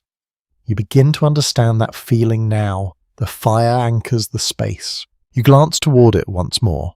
The light is soft, steady. Enough! You close your eyes briefly, letting the warmth settle deeper into your body. The cold at the edges of your awareness softens further. Not gone, but reduced. You open your eyes again just enough to confirm that nothing has changed. The figure who tended the fire has returned to stillness. The hearth remains steady. The room continues in its quiet rhythm. You realize that this small act, the careful addition of wood, the adjustment of embers, has shifted the entire environment, even if only slightly. It is a reminder. Here survival is not maintained through large actions, but through many small ones, each one timed, each one deliberate, each one necessary. You take a slow breath, letting it out gently. The air feels warmer now, more stable. You settle deeper into your place, allowing the renewed heat to support your rest. The fire continues its steady glow. The night continues its quiet passage. And as you lie there, aware of the careful attention given to something as simple as flame,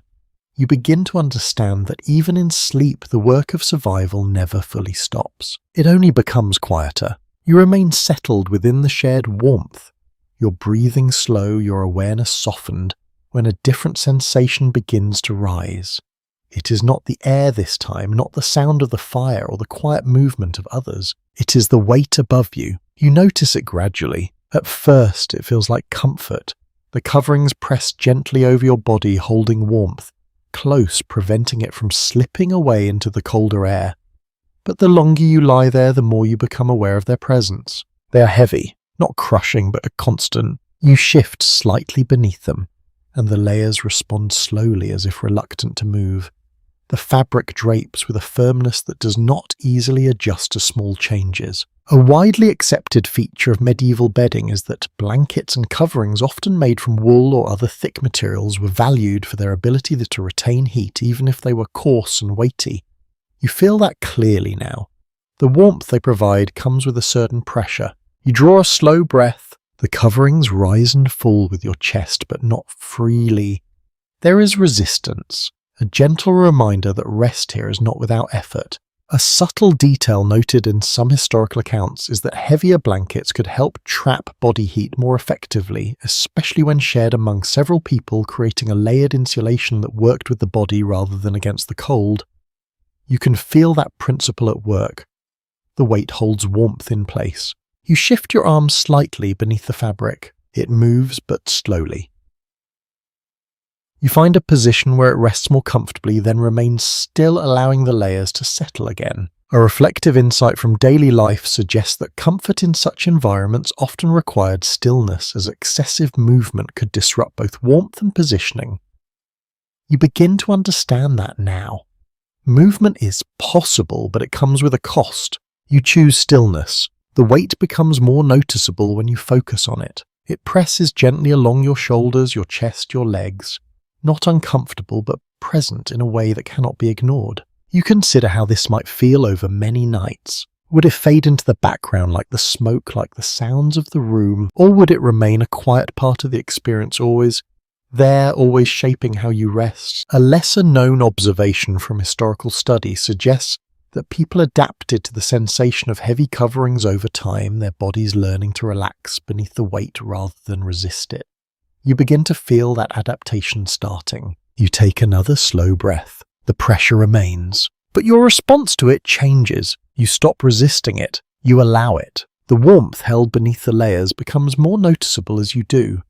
It gathers around you steady and contained, protected from the drafts that move through the room. You realize something gently. The weight is part of the warmth. Without it, the heat would escape more easily. You shift your head slightly, adjusting the position of the covering near your shoulders. The movement is small, but it changes how the fabric rests, reducing a point of pressure that had begun to form. Better.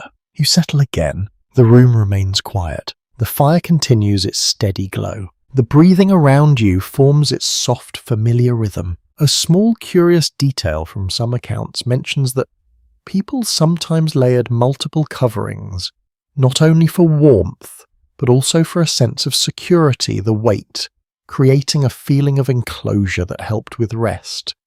You can understand that now. The pressure is not only physical, it is also reassuring. You feel held, not by the fabric alone, but by the combination of warmth, weight, and shared presence. A grounded observation from everyday living suggests that such sensations could become associated with safety, reinforcing the body's ability to relax, even in challenging conditions.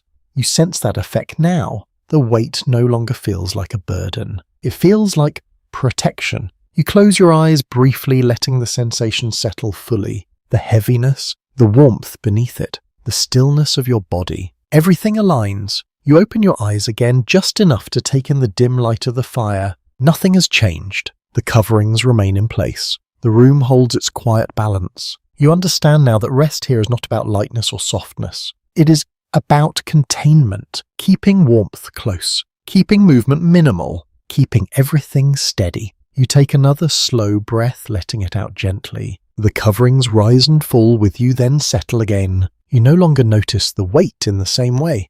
It has become part of the experience, part of the system. And as you lie there, held beneath layers of fabric and warmth, you begin to understand that even something as simple as a blanket carries more than just heat. It carries purpose. Some purpose. You lie quietly beneath the layered coverings, your body settled into a steady rhythm when a small sensation interrupts the calm. It is faint at first, almost easy to dismiss. A slight itch. You shift your hand, brushing lightly against the fabric, and for a moment it fades. But then it returns somewhere else. A subtle irritation, moving just enough to draw your attention without fully disturbing your rest. You remain still, noticing it more closely now. It is not the straw beneath you, not the pressure of the coverings, something smaller, something alive. A commonly acknowledged reality of medieval domestic life is that parasites such as fleas and lice were widespread even during colder months, as they could survive within bedding clothing and the warmth of human bodies. You begin to understand that fact not as distant knowledge, but as a quiet presence within your own experience. You shift again more carefully this time, trying not to disturb those around you.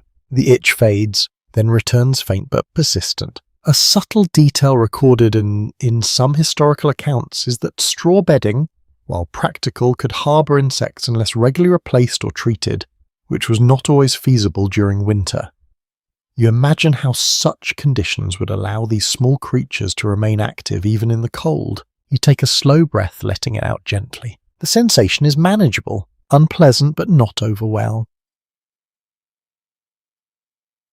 You realise that reacting too strongly would create more disruption than relief. Movement would disturb the shared warmth, the balance of the room, the rest of others. So you remain mostly still. A reflective observation from daily life suggests that people often learn to tolerate minor discomforts as part of their environment, focusing instead on maintaining overall stability. You begin to feel that approach forming within you. The itch becomes something to acknowledge but not to chase. You adjust your hand, slightly pressing the fabric down just enough to ease the sensation. It helps, for a moment. Then the feeling shifts again. You almost smile just slightly at the persistence of it. A curious detail from some accounts mentions that certain herbs or materials were sometimes placed in bedding in an attempt to reduce insects, though their effectiveness varied.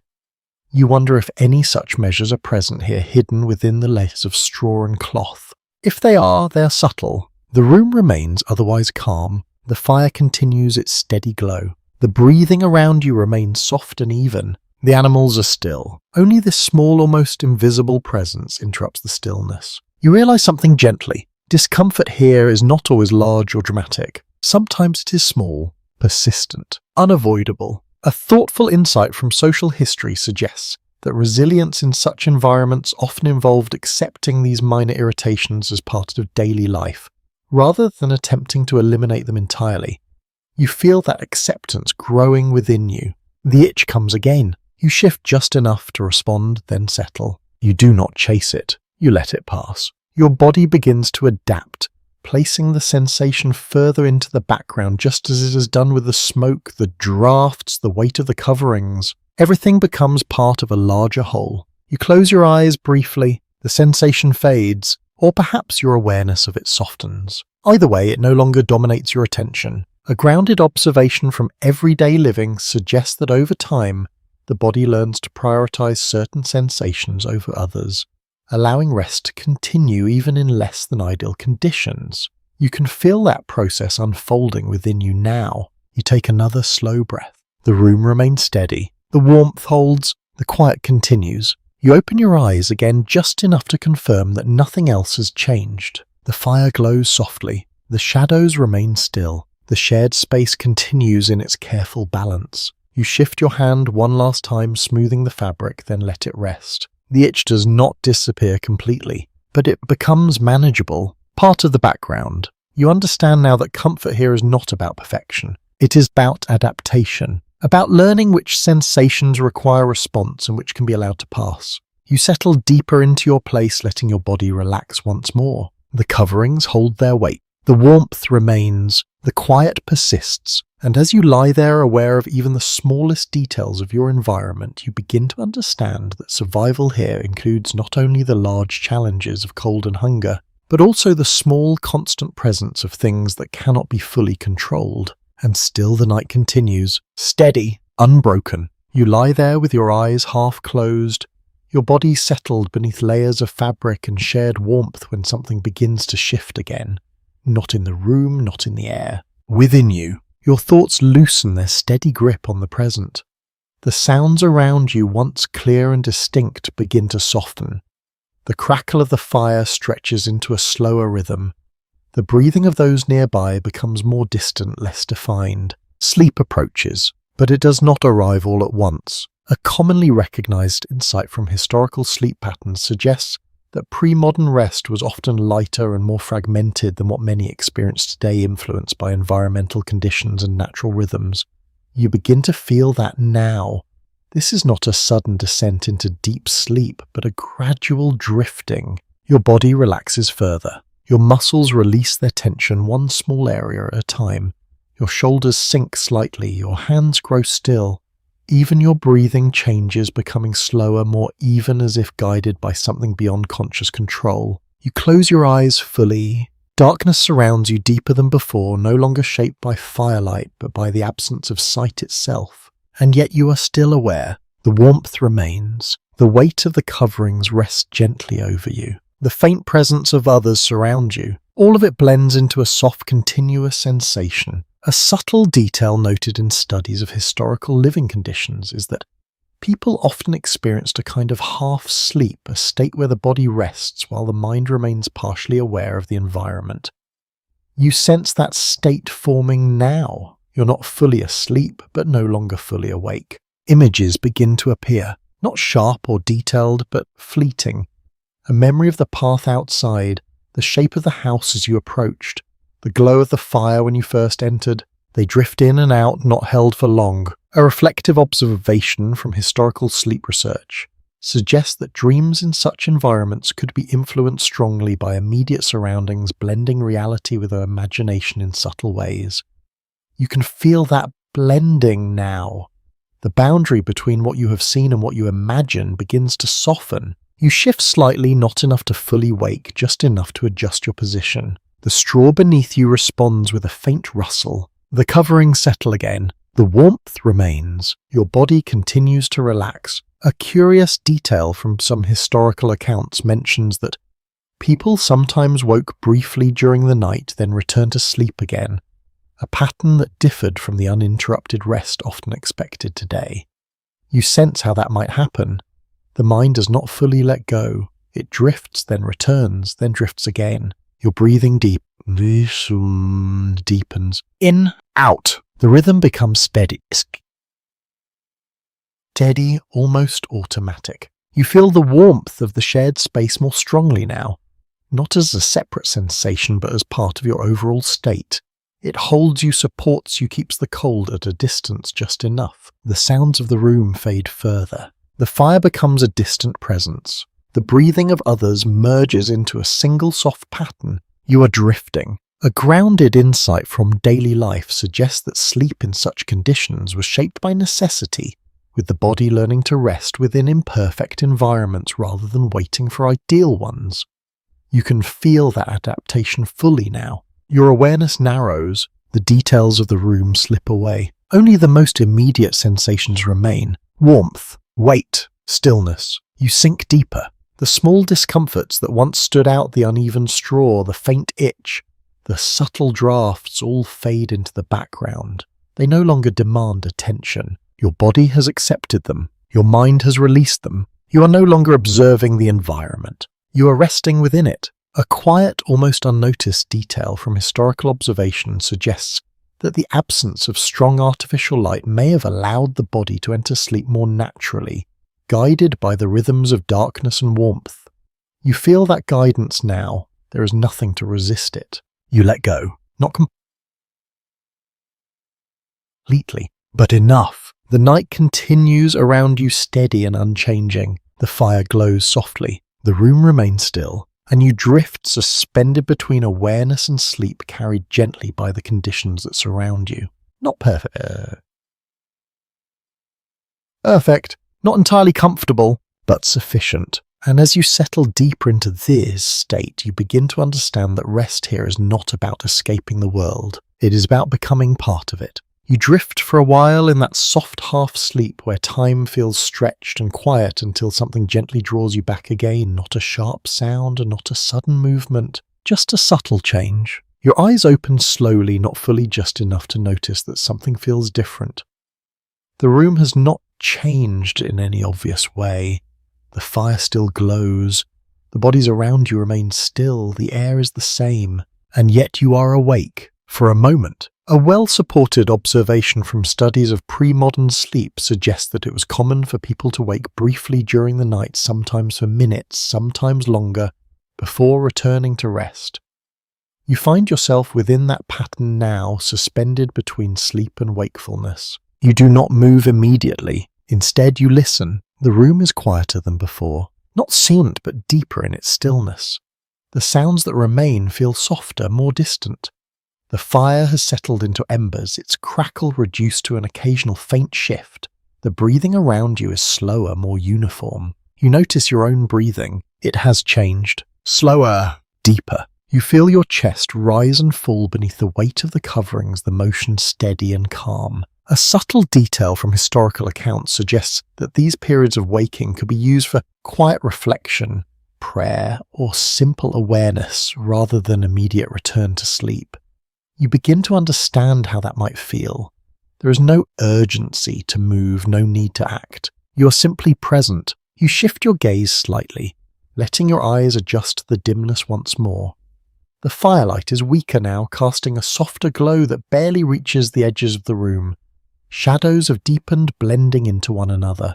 The darkness feels thicker, but not unfamiliar. A reflective insight from social history suggests that repeated exposure to such conditions would make these moments of night waking feel natural rather than disruptive. You sense that ease now. There is no frustration in being awake, only quiet awareness. You listen again. A faint sound reaches you, not from inside the room, from outside. It is distant, softened by the walls, but distinct enough to notice. Perhaps the wind moving across the structure. Perhaps snow shifting from a branch. It's difficult to say. You focus on it briefly, then let it go. The inside of the house feels separate from the outside world. Not completely isolated, but sheltered enough that outside sounds arrive muted, filtered. You realize that this separation creates a different kind of night, one that is enclosed, contained. You shift slightly, adjusting your position just enough to ease a small point of pressure beneath you. The straw responds quietly, then settles again. The movement does not disturb the others. The shared warmth remains. A lesser-known observation from historical sleep patterns suggests that these waking periods could serve as a natural transition between phases of rest, allowing the body to reset before drifting back into deeper sleep. You begin to feel that transition forming. You are not fully awake, but you are aware. You take a slow breath, letting it out gently. The air feels steady, familiar now. You notice how the warmth has changed slightly. The fire is lower, reach reduced, but the shared heat of bodies and coverings maintains the balance. It is not as strong as before, but it holds. You glance toward the hearth. The embers glow softly, their light dim but persistent. They provide just enough illumination to anchor your sense of space. A thoughtful detail from everyday life suggests that this low glow of embers was often enough to navigate the room if needed, allowing movement without fully breaking the night's calm.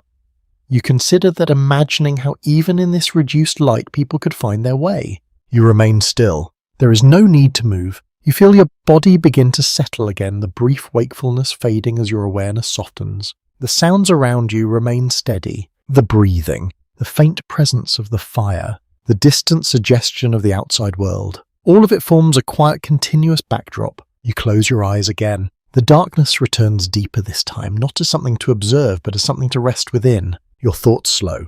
The brief clarity of waking fades. You drift once more. A grounded insight from daily living suggests that such cycles of waking and sleeping were not interruptions, but part of the natural rhythm of rest in these conditions. You feel that rhythm now carrying you gently forward. You release the last of your awareness. Not completely, but enough. The room holds its steady balance. The night continues, and you slip back into sleep, guided not by comfort, but by the quiet consistency of everything around you. You drift again deeper.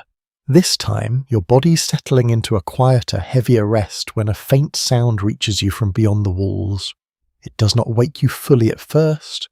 It weaves itself into your half-formed dreams, blending with the rhythm of the fire and the breathing around you. A soft muted fall, then another. You stir slightly, your awareness rising just enough to notice. Snow. You open your eyes a fraction, not fully, just enough to feel the change in the night. The room itself has not shifted. The fire still glows, the warmth still holds, but the sound from outside adds something new.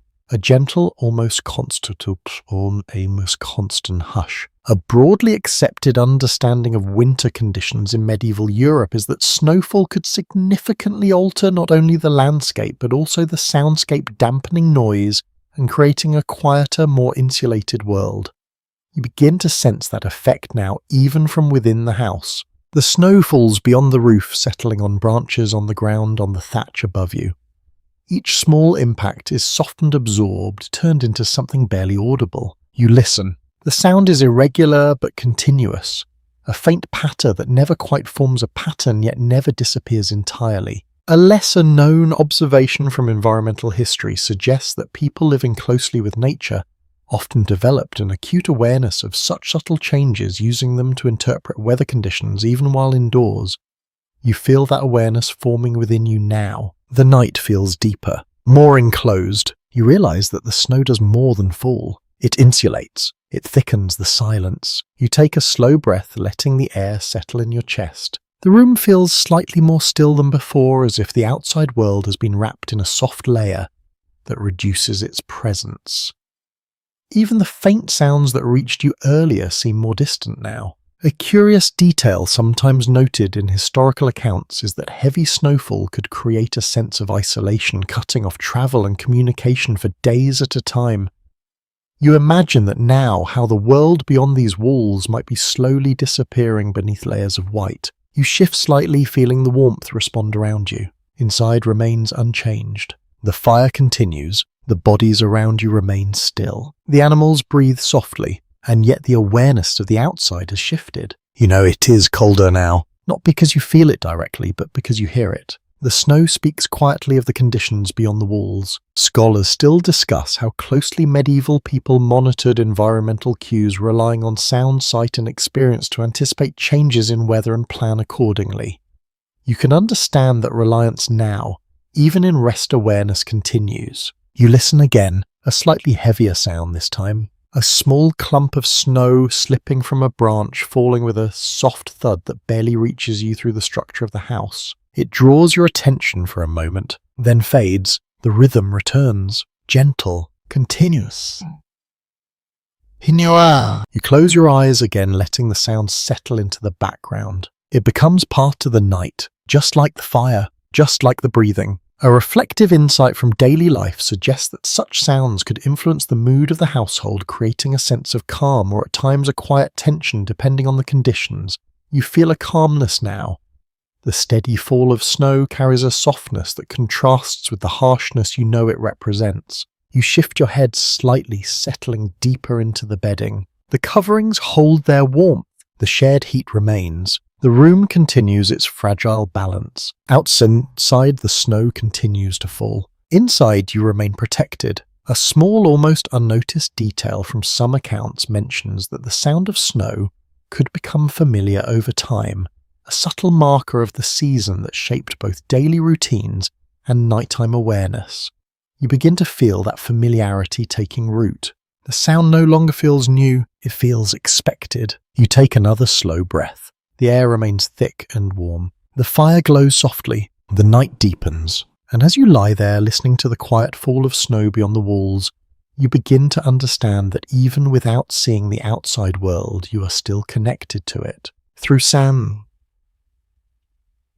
Through sound, through sensation, through awareness. The house shelters you, but it does not separate you completely. The winter night continues on both sides of the walls, and you drift once more, carried by the soft rhythm of falling snow and steady breath, deeper into rest. You rest in that soft, layered quiet, the sound of snow still faintly present in your awareness when another thought begins to take shape. It comes not from discomfort, but from a quiet understanding of the space around you. The fire. You open your eyes, slightly drawn once more to the hearth.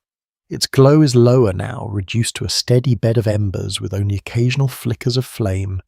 It looks calm, controlled, almost gentle. And yet you sense something else beneath that calm. Risk. A widely recognized reality of medieval domestic life is that open hearth fires, while essential for survival, also posed a constant danger, especially in small wooden or thatched structures.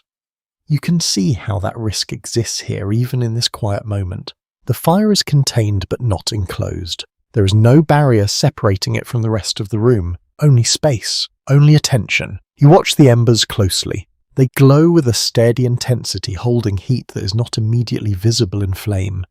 Occasionally, a small shift sends a faint spark upward, brief and harmless, fading before it reaches anything else. But the possibility remains. A subtle detail from historical accounts notes that accidental fires were a common hazard, often caused by embers escaping, or materials placed too close to the hearth. You imagine how easily that could happen. How quickly a small mistake could change everything. You shift slightly, feeling the coverings around you, the straw beneath you. All of it is dry. All of it could burn. The thought lingers, not as fear, but as awareness. You understand now why the fire is tended so carefully. Why movements near it are deliberate. Why no one allows it to grow too large. It is not only a source of warmth, it is something to be managed. A reflective insight from daily life suggests that living with such risks required constant attention, balanced with the need to rest. You can feel that balance here. The fire is not ignored even in the quietest hours. You glance toward the person who last tended it. They remain still now, but you sense that awareness does not fully leave them. Even in rest, there is a readiness to respond if needed. A lesser-known observation from historical practice suggests that households often developed routines to reduce fire risk, such as clearing space around the hearth or positioning materials carefully. You can see those precautions in the arrangement of the room. Nothing lies too close, nothing obstructs the fire. Everything has its place. You take a slow breath, letting the air settle in your chest. The warmth from the embers still reaches you, though more gently now. It is enough to maintain the balance, but not enough to expand beyond it. You realize something quietly. The fire must remain, but it must also be controlled. Too little, and the cold takes hold. Too much, and the danger grows. A thoughtful observation from historical living conditions suggests that this balance shaped daily habits, creating a constant awareness of both necessity and risk. You feel that awareness now, even as you lie still. You watch as a small ember shifts, settling deeper into the ash. The glow dims slightly, then steadies. The room remains calm. No sudden changes, no signs of danger, only the quiet presence of something that could become dangerous if left unchecked. You shift your gaze slightly, letting it move away from the fire and into the darker parts of the room. The rest of the space feels still, protected. The shared warmth, the coverings, the bodies around you all contribute to that sense of security. And yet the fire remains at the center of it all, both comfort and risk. A curious detail from some accounts mentions that people often kept tools or simple methods nearby to manage the fire quickly if needed, ready to respond without hesitation. You imagine those tools now, perhaps just out of sight, part of the quiet preparation that surrounds you. You close your eyes, briefly letting the image and pushed fire settle into your awareness. The glow, the embers, the controlled warmth. You understand that this balance is not accidental. It is maintained through attention, through habit, through experience. You open your eyes once more, just enough to confirm that everything remains as it should. The fire holds, the room remains steady, the night continues. You take another slow breath, letting it out gently. The air feels warm enough. The coverings hold. The shared space remains calm. And as you lie there, aware of the quiet presence of both warmth and risk, you begin to understand that survival here is not only about enduring the cold. It is about living alongside things that must be respected, managed, never taken for granted. The fire continues its soft glow. The night deepens, and you remain resting within a balance that is both fragile and carefully maintained. You lie quietly, your body settled, your breathing slow when your awareness shifts once more. This time it is not drawn by a sound or a sensation of discomfort, but by something softer, a feeling that moves quietly through the space. Connection. You notice it first in the breathing around you, not just as individual rhythms, but as something shared. Each inhale and exhale overlaps with the others, creating a pattern that feels almost unified. You listen more closely. No two breaths are exactly the same yet together. They form a steady, calming presence that fills the room. A well-established understanding of communal living in medieval households is that daily life was deeply shared, with individuals relying on one another, not only for work, but for survival itself. You can feel that reliance now, not in action, but in stillness. You shift slightly, careful as always, and feel how your movement affects those around you. A small adjustment here leads to a subtle response there. The warmth shifts, then settles again. It is quiet, unspoken, but real. A subtle detail noted in social observations is that close living conditions often fostered a heightened awareness of others, creating a form of communication that did not rely on words. You begin to experience that now. You understand movements, responses, and presence without needing explanation. You feel the warmth beside you, steady and reliable. It is not just heat, it is reassurance. A reflective insight from historical living suggests that shared hardship could strengthen bonds between individuals, creating a sense of unity that extended beyond daily tasks. You sense that unity here, not as emotion in a modern sense, but as a quiet, practical connection. You're not alone in this night. That matters more than you expected. You close your eyes, briefly letting that awareness settle. The sensations remain. The warmth, The weight, the breathing, all of it contributes to a feeling of stability. A curious detail from some accounts mentions that storytelling shared experiences and daily routines often reinforce these bonds even when not actively expressed during moments of rest. You imagine how those connections were built over time long before this night. You open your eyes again, letting the dim light of the fire return. The shapes around you remain still, but now they feel different. Not just separate individuals, but parts of something larger, a shared existence. A grounded observation from daily life suggests that such environments required cooperation in nearly every aspect, from maintaining the fire to arranging bedding to managing resources. You can see that cooperation reflected even in the way people rest together. Nothing is random. Everything contributes. You shift your hand slightly, feeling the edge of a covering that overlaps with someone else's. The fabric connects you, creating a continuous layer that holds warmth more effectively than separate pieces would. It is a small detail, but meaningful. You realize that even in rest, people remain connected through these shared elements. You listen again. The breathing continues, soft, steady, calm. You find your own breathing aligning with it once more, not intentionally, but naturally. It creates a rhythm that feels almost soothing. A lesser-known observation from historical study suggests that such shared rhythms could influence rest, helping individuals settle more easily into sleep. You feel that effect now. The presence of others does not disturb you. It supports you. You take a slow breath, letting it out gently. Your body relaxes further. The earlier awareness of cold, of discomfort, and of small irritations all fade into the background. What remains is this quiet sense of being part of something, a system, a group, a shared effort to endure the night. You understand now that survival here is not an individual task. It is collective. Each person contributes something, warmth, attention, presence, and together it becomes enough. You shift your head slightly, settling deeper into your place. The coverings hold, the warmth remains. The room continues its steady rhythm. You feel your awareness soften again, your thoughts slowing, your body easing further into rest. And as you lie there, surrounded by others, connected through warmth, breath, and shared space, you begin to understand that this closeness is not just a limitation. It is a strength, a quiet, steady strength that carries you through the coldest part of the night. You lie quietly within that shared warmth, your body resting, your awareness softened when something begins to slip away. Time, not in a sudden or dramatic way, but gradually, almost unnoticed. You realize you no longer know how long you have been here. Minutes, hours, something in between. The usual markers you rely on have faded. You open your eyes, slightly looking toward the hearth. The fire has changed, but only subtly. The flames are lower, the embers deeper, their glow steady but subdued. It offers no clear sense of how much time has passed, only that it has passed. A well-established observation about pre-modern life is that many people lived without precise timekeeping devices, relying instead on natural cues such as light, darkness, and routine.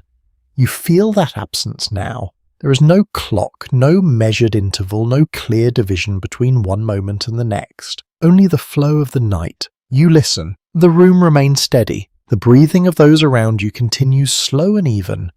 The animals remain still. The fire offers its soft, consistent presence. Nothing marks the passing of time in a way that demands attention. A subtle detail from historical accounts suggests that people often developed an intuitive sense of time guided by experience rather than exact measurement. You begin to feel that intuition forming, though it is faint, uncertain. You sense that the night is deep, but how deep you cannot say. You shift slightly, adjusting your position, and the straw beneath you responds with a quiet rustle. The movement feels small, almost insignificant within the larger stillness of the room. Your body feels heavier now, more settled. A reflective insight from daily life suggests that the absence of strict timekeeping could allow for a more fluid experience of rest where the body follows its own rhythms rather than imposed schedules. You sense that freedom now. There is no pressure to sleep or to wake. You simply exist within the moment. A curious detail from some accounts mentions that people sometimes gauge time at night by the condition of the fire, noting how much fuel remained or how the embers had changed. You glance toward the hearth again, considering that possibility. The embers glow steadily. The wood has burned down. It suggests that time has moved forward, but it does not tell you how far. You take a slow breath, letting it out gently. Your awareness softens again. The need to measure time fades. It feels less important here. You realize something quietly. Time does not disappear, but your relationship to it changes. A grounded observation from historical living suggests that daily routines were structured around necessity, rather than precise timing, with tasks and rest occurring when conditions allowed. You can feel that principle now. The night is not divided into exact portions. It unfolds. You close your eyes briefly. The darkness returns deep and steady. Without visual reference, time becomes even less defined. Your thoughts slow. The sense of duration stretches, compresses, loses its usual meaning. You open your eyes again, just enough to reconnect with the room. The fire remains. The breathing continues. The warmth holds. Nothing signals urgency. Nothing demands action. A lesser-known observation from historical study suggests that this fluid sense of time could contribute to a different kind of rest, one less structured, but more responsive to the body's needs. You begin to understand that feeling. There is no tension here related to time, only presence. You shift your hand slightly, feeling the fabric beneath your fingers, grounding yourself in the immediate sensation rather than in any measure of passing moments. The room remains unchanged, or perhaps it has changed slowly enough that you no longer notice. You listen again, the same sounds, the same rhythm, the same steady continuation. You feel your body relax further, sinking deeper into the bedding, into the shared warmth, into the quiet. The question of time fades completely now. You no longer wonder how long you have been here. It no longer matters. You take another slow breath. The air remains warm and thick. The fire glows softly. The night continues. And as you lie there suspended in a moment that feels both long and brief, you begin to understand that time here is not something to track. It is something to move through, gently, without resistance. Carried forward by the quiet rhythm of the night itself, you drift again deeper and heavier, till a faint change pulls you gently back towards awareness. It is not a sound this time, not a movement you can easily identify. It is a feeling, a slight shift in warmth. You remain still, eyes closed at first, letting your body register it before your mind does. The heat that once held steady now feels thinner, less present. Not gone, but reduced. You open your eyes slowly. The hearth comes into view, its glow softer than before. The embers remain, but their light is dimmer. Their warmth less expansive. The fire has settled into a quieter state. A widely accepted understanding of hearth management is that fires were often allowed to burn low during the later hours of the night to conserve fuel, with embers preserved rather than fed continuously. You can see that practice reflected here. The fire is not gone, it is resting. You feel the difference. The air closer to you is cooler now, especially at the edges of your body. The warmth remains strongest near the center, where others lie close, but it fades more quickly beyond that. You pull the covering slightly higher without thinking. The movement is small, but it matters. A subtle observation from historical living suggests that the coldest part of the night often occurred just before dawn, when the fire had burned low and the accumulated warmth of the day had long since dissipated. You begin to sense that moment approaching. The room feels quieter, heavier, as if everything has settled into its deepest point. You listen. The breathing around you remains steady, though some rhythms have changed slightly slower. Now more deeply rooted in sleep, the animals remain still. The fire gives only the faintest occasional sound. A reflective insight from daily life suggests that this period of the night required endurance more than action, as movement would cost more warmth than it would gain. You feel that clearly now. The desire to remain still is stronger than before. You shift your legs slightly, testing the warmth. The difference is noticeable. Where the coverings are tight and the bodies are close, the heat holds.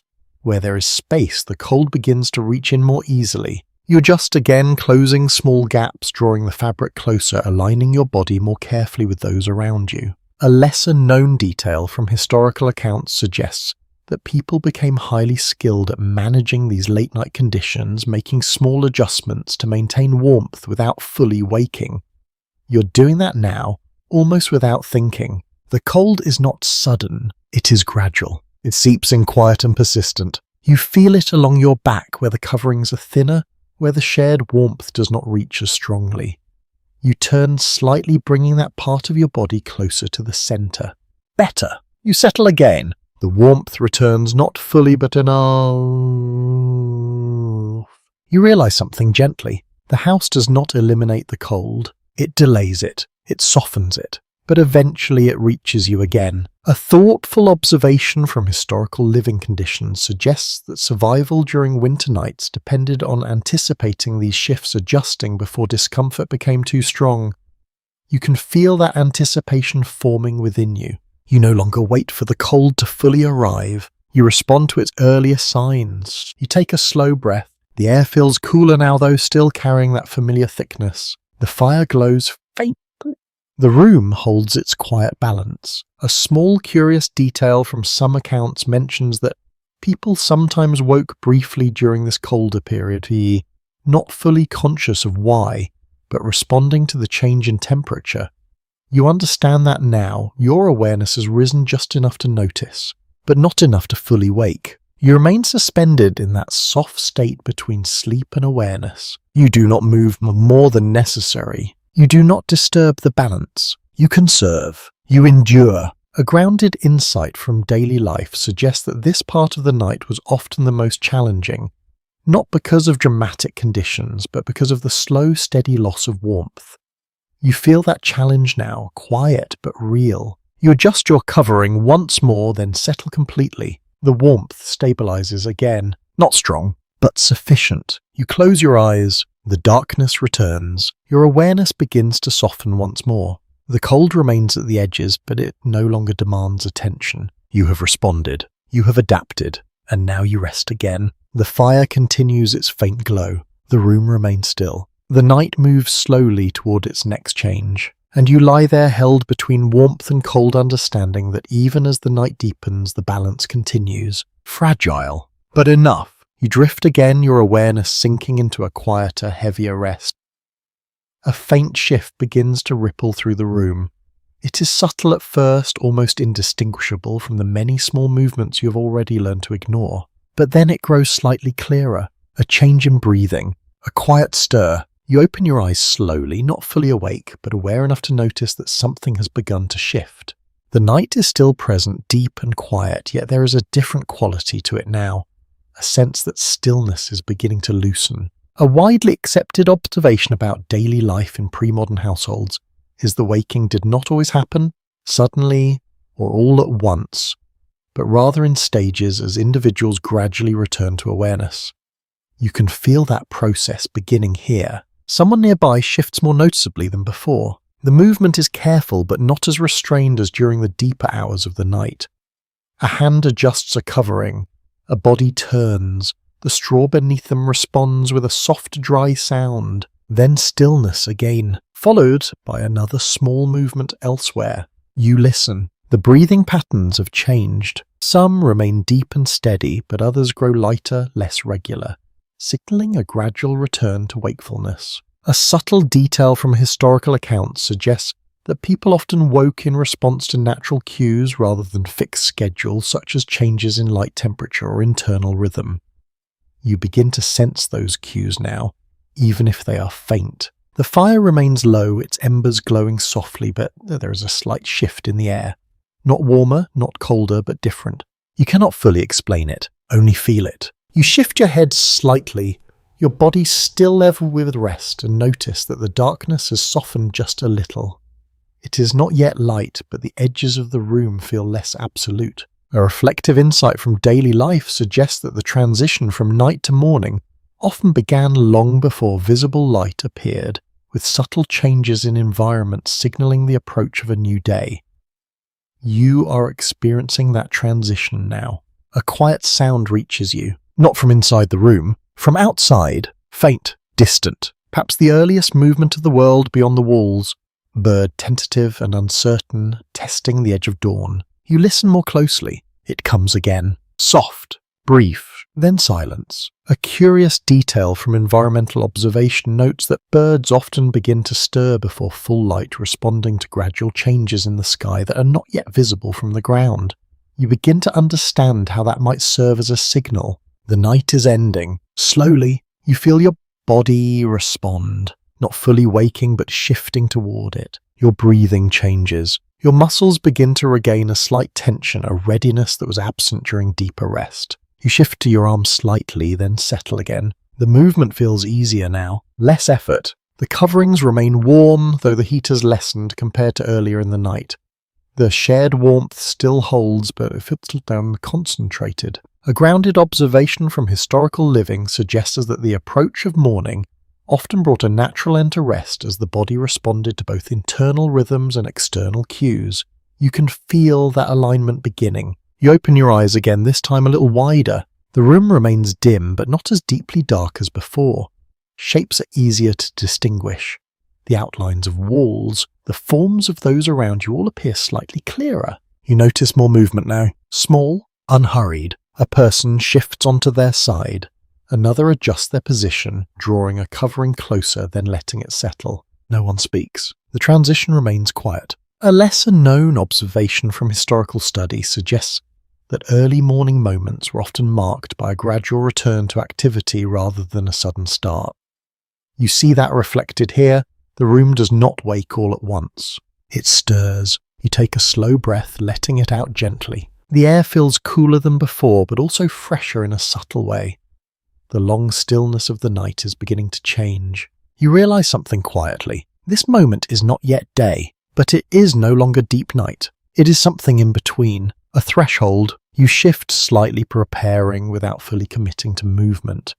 Your body senses that rest is nearing its end, but it does not rush. There is no urgency, only a gradual shift. The fire continues its faint glow. The room holds its quiet balance, but the rhythm has changed. And as you lie there aware of the first subtle signs of morning, you begin to understand that the night does not end suddenly. It releases its hold, slowly, gently, allowing the day to arrive in its own time. You remain where you are, balanced between rest and waking, when the change becomes a little clearer. Not through light, not yet, but through movement. More people are stirring now. Not abruptly, not with urgency, but with quiet intention. A hand presses against the bedding. A shoulder shifts. The straw rustles more frequently, each sound soft but unmistakable. You open your eyes more fully this time. The room is still dim, but shapes have gained definition. The outlines of bodies, the curve of the walls, the low form of the doorway all appear slightly clearer than before. A widely accepted feature of rural medieval life is that daily activity often began early, shaped by the need to make use of limited daylight hours. You begin to feel that influence now. Even before the sun rises, the household prepares to meet it. You push yourself up slightly, just enough to lift your head. The coverings shift with you releasing some of their weight, and a faint coolness reaches your skin. It is sharper than before, a reminder that the warmth of the night was always temporary. You notice someone near the hearth, already moving with purpose. They rise carefully, stepping away from the bedding, their movements more deliberate now. The quiet rhythm of the night gives way to something slightly more active, though still restrained. A subtle observation from historical accounts suggests that the first moments of morning were often spent re-establishing the fire, preparing it to provide both warmth and light for the day ahead. You watch as the person kneels near the embers, assessing them. A small piece of wood is added, then another. The fire responds slowly, its glow strengthening, a faint flame returning to life. The light grows just enough to push back the shadows. You feel the change. The warmth has not fully returned, but the promise of it is there. A curious detail from some records mentions that rekindling the morning fire was often one of the first essential tasks of the day, as it set the foundation for everything that followed. You can see how central that act is. You shift your legs, easing them free from the shared space. The movement creates a small gap, and the cold slips in more easily now.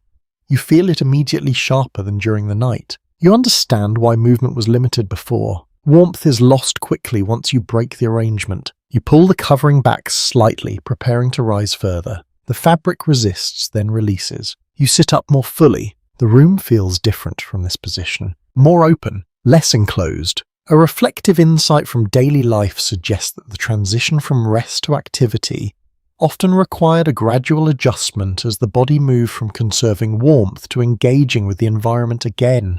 You feel that shift within yourself now. Your muscles respond.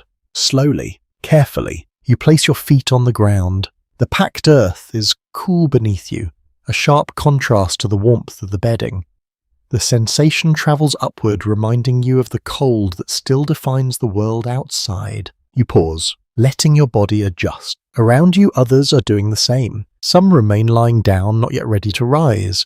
Others sit up, adjusting clothing, pulling layers tighter, preparing themselves for the day. The room fills with small, quiet movements. A lesser-known observation from historical study suggests that mornings in such environments often began with a period of quiet preparation rather than immediate activity, allowing individuals to regain warmth and awareness before stepping fully into the day. You can see that reflected here. No one rushes. Everything unfolds steadily. You glance toward the doorway. It remains closed, but you can sense the world beyond it more strongly now. The presence of morning, though still hidden, feels closer. A faint sound reaches you, perhaps the wind shifting, perhaps something else. It carries a different quality than the sounds of the night. You take a slow breath, letting it out gently. The air feels cooler, more alert. The fire continues to strengthen its light, growing just enough to reveal more of the room. The shadows retreat slightly, though they do not disappear. You feel your body fully waking now, not suddenly, but steadily. You understand something quietly. The transition from night to day is not a single moment. It is a process, one that begins before light, before full movement, before the outside world is visible. You shift your weight, preparing to stand.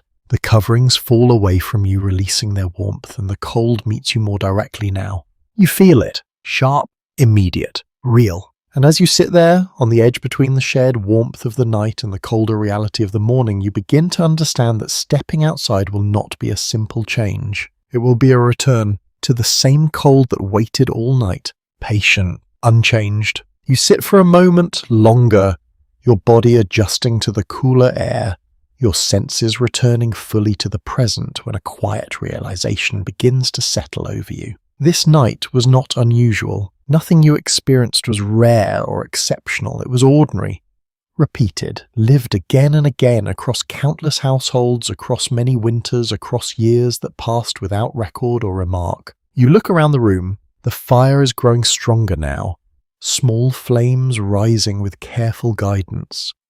The light spreads a little further, revealing more of the walls, the floor, the shapes of people preparing themselves for the day. Movements are still calm, but more purposeful. A widely accepted perspective in social history is that much of human experience in earlier periods was shaped by routine rather than novelty, with daily survival depending on consistency and repetition. You begin to understand that deeply now. This night was part of a pattern, a cycle, not something endured once, but something's lived many times. You shift your weight and stand slowly, feeling the stiffness in your muscles, the lingering warmth leaving your body as you move away from the bedding. The cold reaches you more directly now, no longer softened by layers and shared heat. It feels sharper than you remember. You pull your clothing closer around you, adjusting it instinctively, just as you did during the night. Habit remains even as the situation changes. A subtle detail from historical accounts suggests that people developed a continuous awareness of their environment, carrying nighttime habits into daytime behavior without conscious thought. You can feel that continuity now. The way you move, the way you adjust, the way you respond. Nothing is separate. Everything connects. You glance toward the others. Some are already standing, moving toward tasks that must be done. Others remain seated, gathering themselves, preparing in quieter ways. No one appears surprised by the cold, by the conditions, by the demands of the day. They are accustomed. A reflective insight from daily life suggests that resilience in such environments was not a dramatic trait, but a quiet, steady adaptation built over time. You see that resilience here. It is not spoken. It is lived. You take a slow breath, letting it out gently. The air feels clearer now, though still carrying traces of smoke and warmth. It's different from the night, but not entirely separate from it. You realize something important. The night does not end when morning begins. Its effects remain, in the warmth that lingers briefly, in the stiffness of your body, in the habits you carry forward. A lesser-known observation from historical study suggests that the boundaries between rest and work, night and day, were often fluid-shaped more by necessity than by strict division. You can feel that fluidity now. You move a step closer to the fire. The warmth reaches you again, though less intensely than before.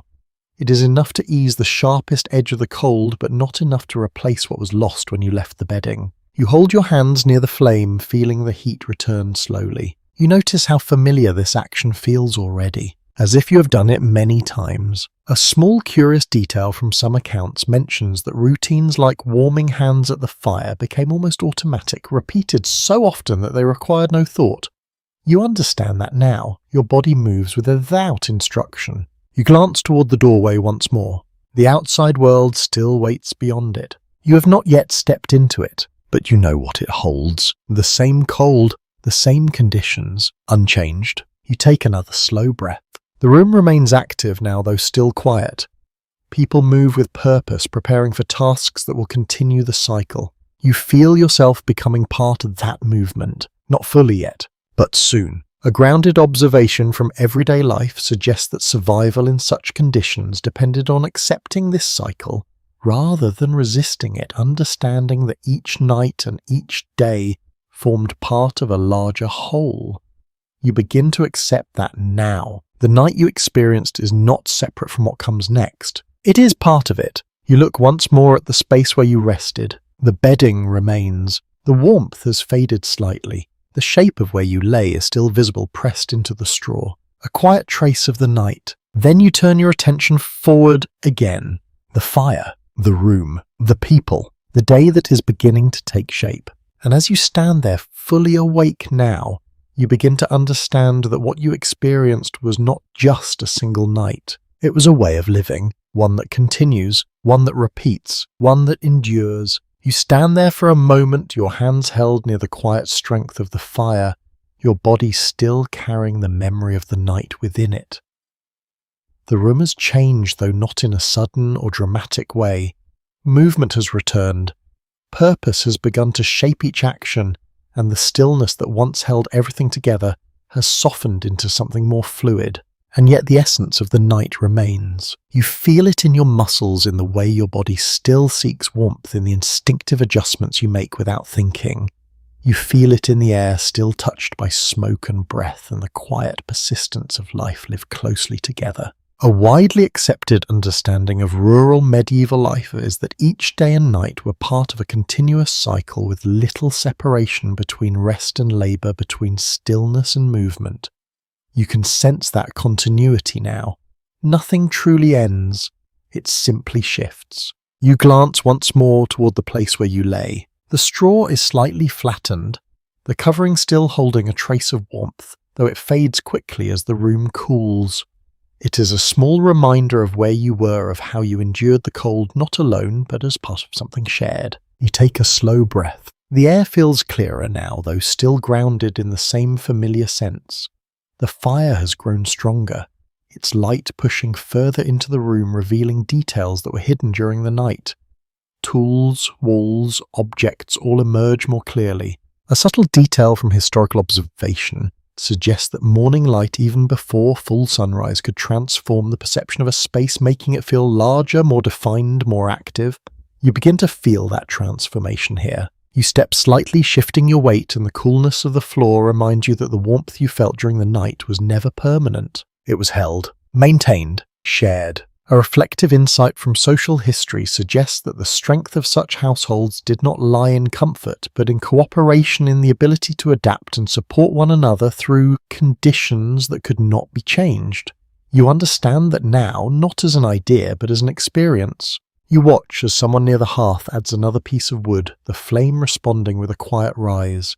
Another person gathers a tool, preparing for the tasks ahead. Movements remain calm, deliberate, shaped by habit rather than urgency. The day is beginning, but gently. A lesser-known observation from historical life suggests that the transition from night to day was often gradual, allowing the body and mind to adjust before full activity began. You feel that gradual shift within yourself. You are awake, but not rushed. You remain near the fire, letting its warmth settle into your hands once more, feeling the contrast between the night that has passed and the day that is forming. And then slowly your awareness begins to soften again, not into sleep this time, but into reflection. You think back not in sharp images, but in quiet impressions. The low doorway, the thick air, the steady fire, the shared warmth of bodies close together, the subtle sounds that filled the night, the small adjustments that kept everything in balance. Each moment connects to the next, forming a continuous thread that stretches from your first step into the house to where you stand now. You realize how little was wasted. No movement unnecessary. No resource taken for granted. Everything had purpose. Everything contributed. A grounded observation from daily living suggests that such environments shape not only behavior, but perception itself, teaching individuals to notice what mattered and to respond with care. You feel that change within you. You notice more. You understand more. You accept more. The room continues its quiet preparation. The fire grows. The light strengthens. But you allow yourself to remain still for a moment longer. You take one last slow breath, letting it out gently. The air is steady. The warmth is enough. The night has passed. And now gently the final part of this experience settles over you. Your thoughts slow. Your focus softens. The details begin to fade, not disappearing, but blending into a calm, steady awareness. You are no longer standing in the room. You are remembering it. The warmth of the fire becomes softer. The sounds grow quieter. The edges of the space blur gently. You feel yourself drifting, not back into the cold, not into discomfort, but into something calmer, something quieter. The house remains. The night continues somewhere beyond your awareness, repeating its quiet patterns as it always has.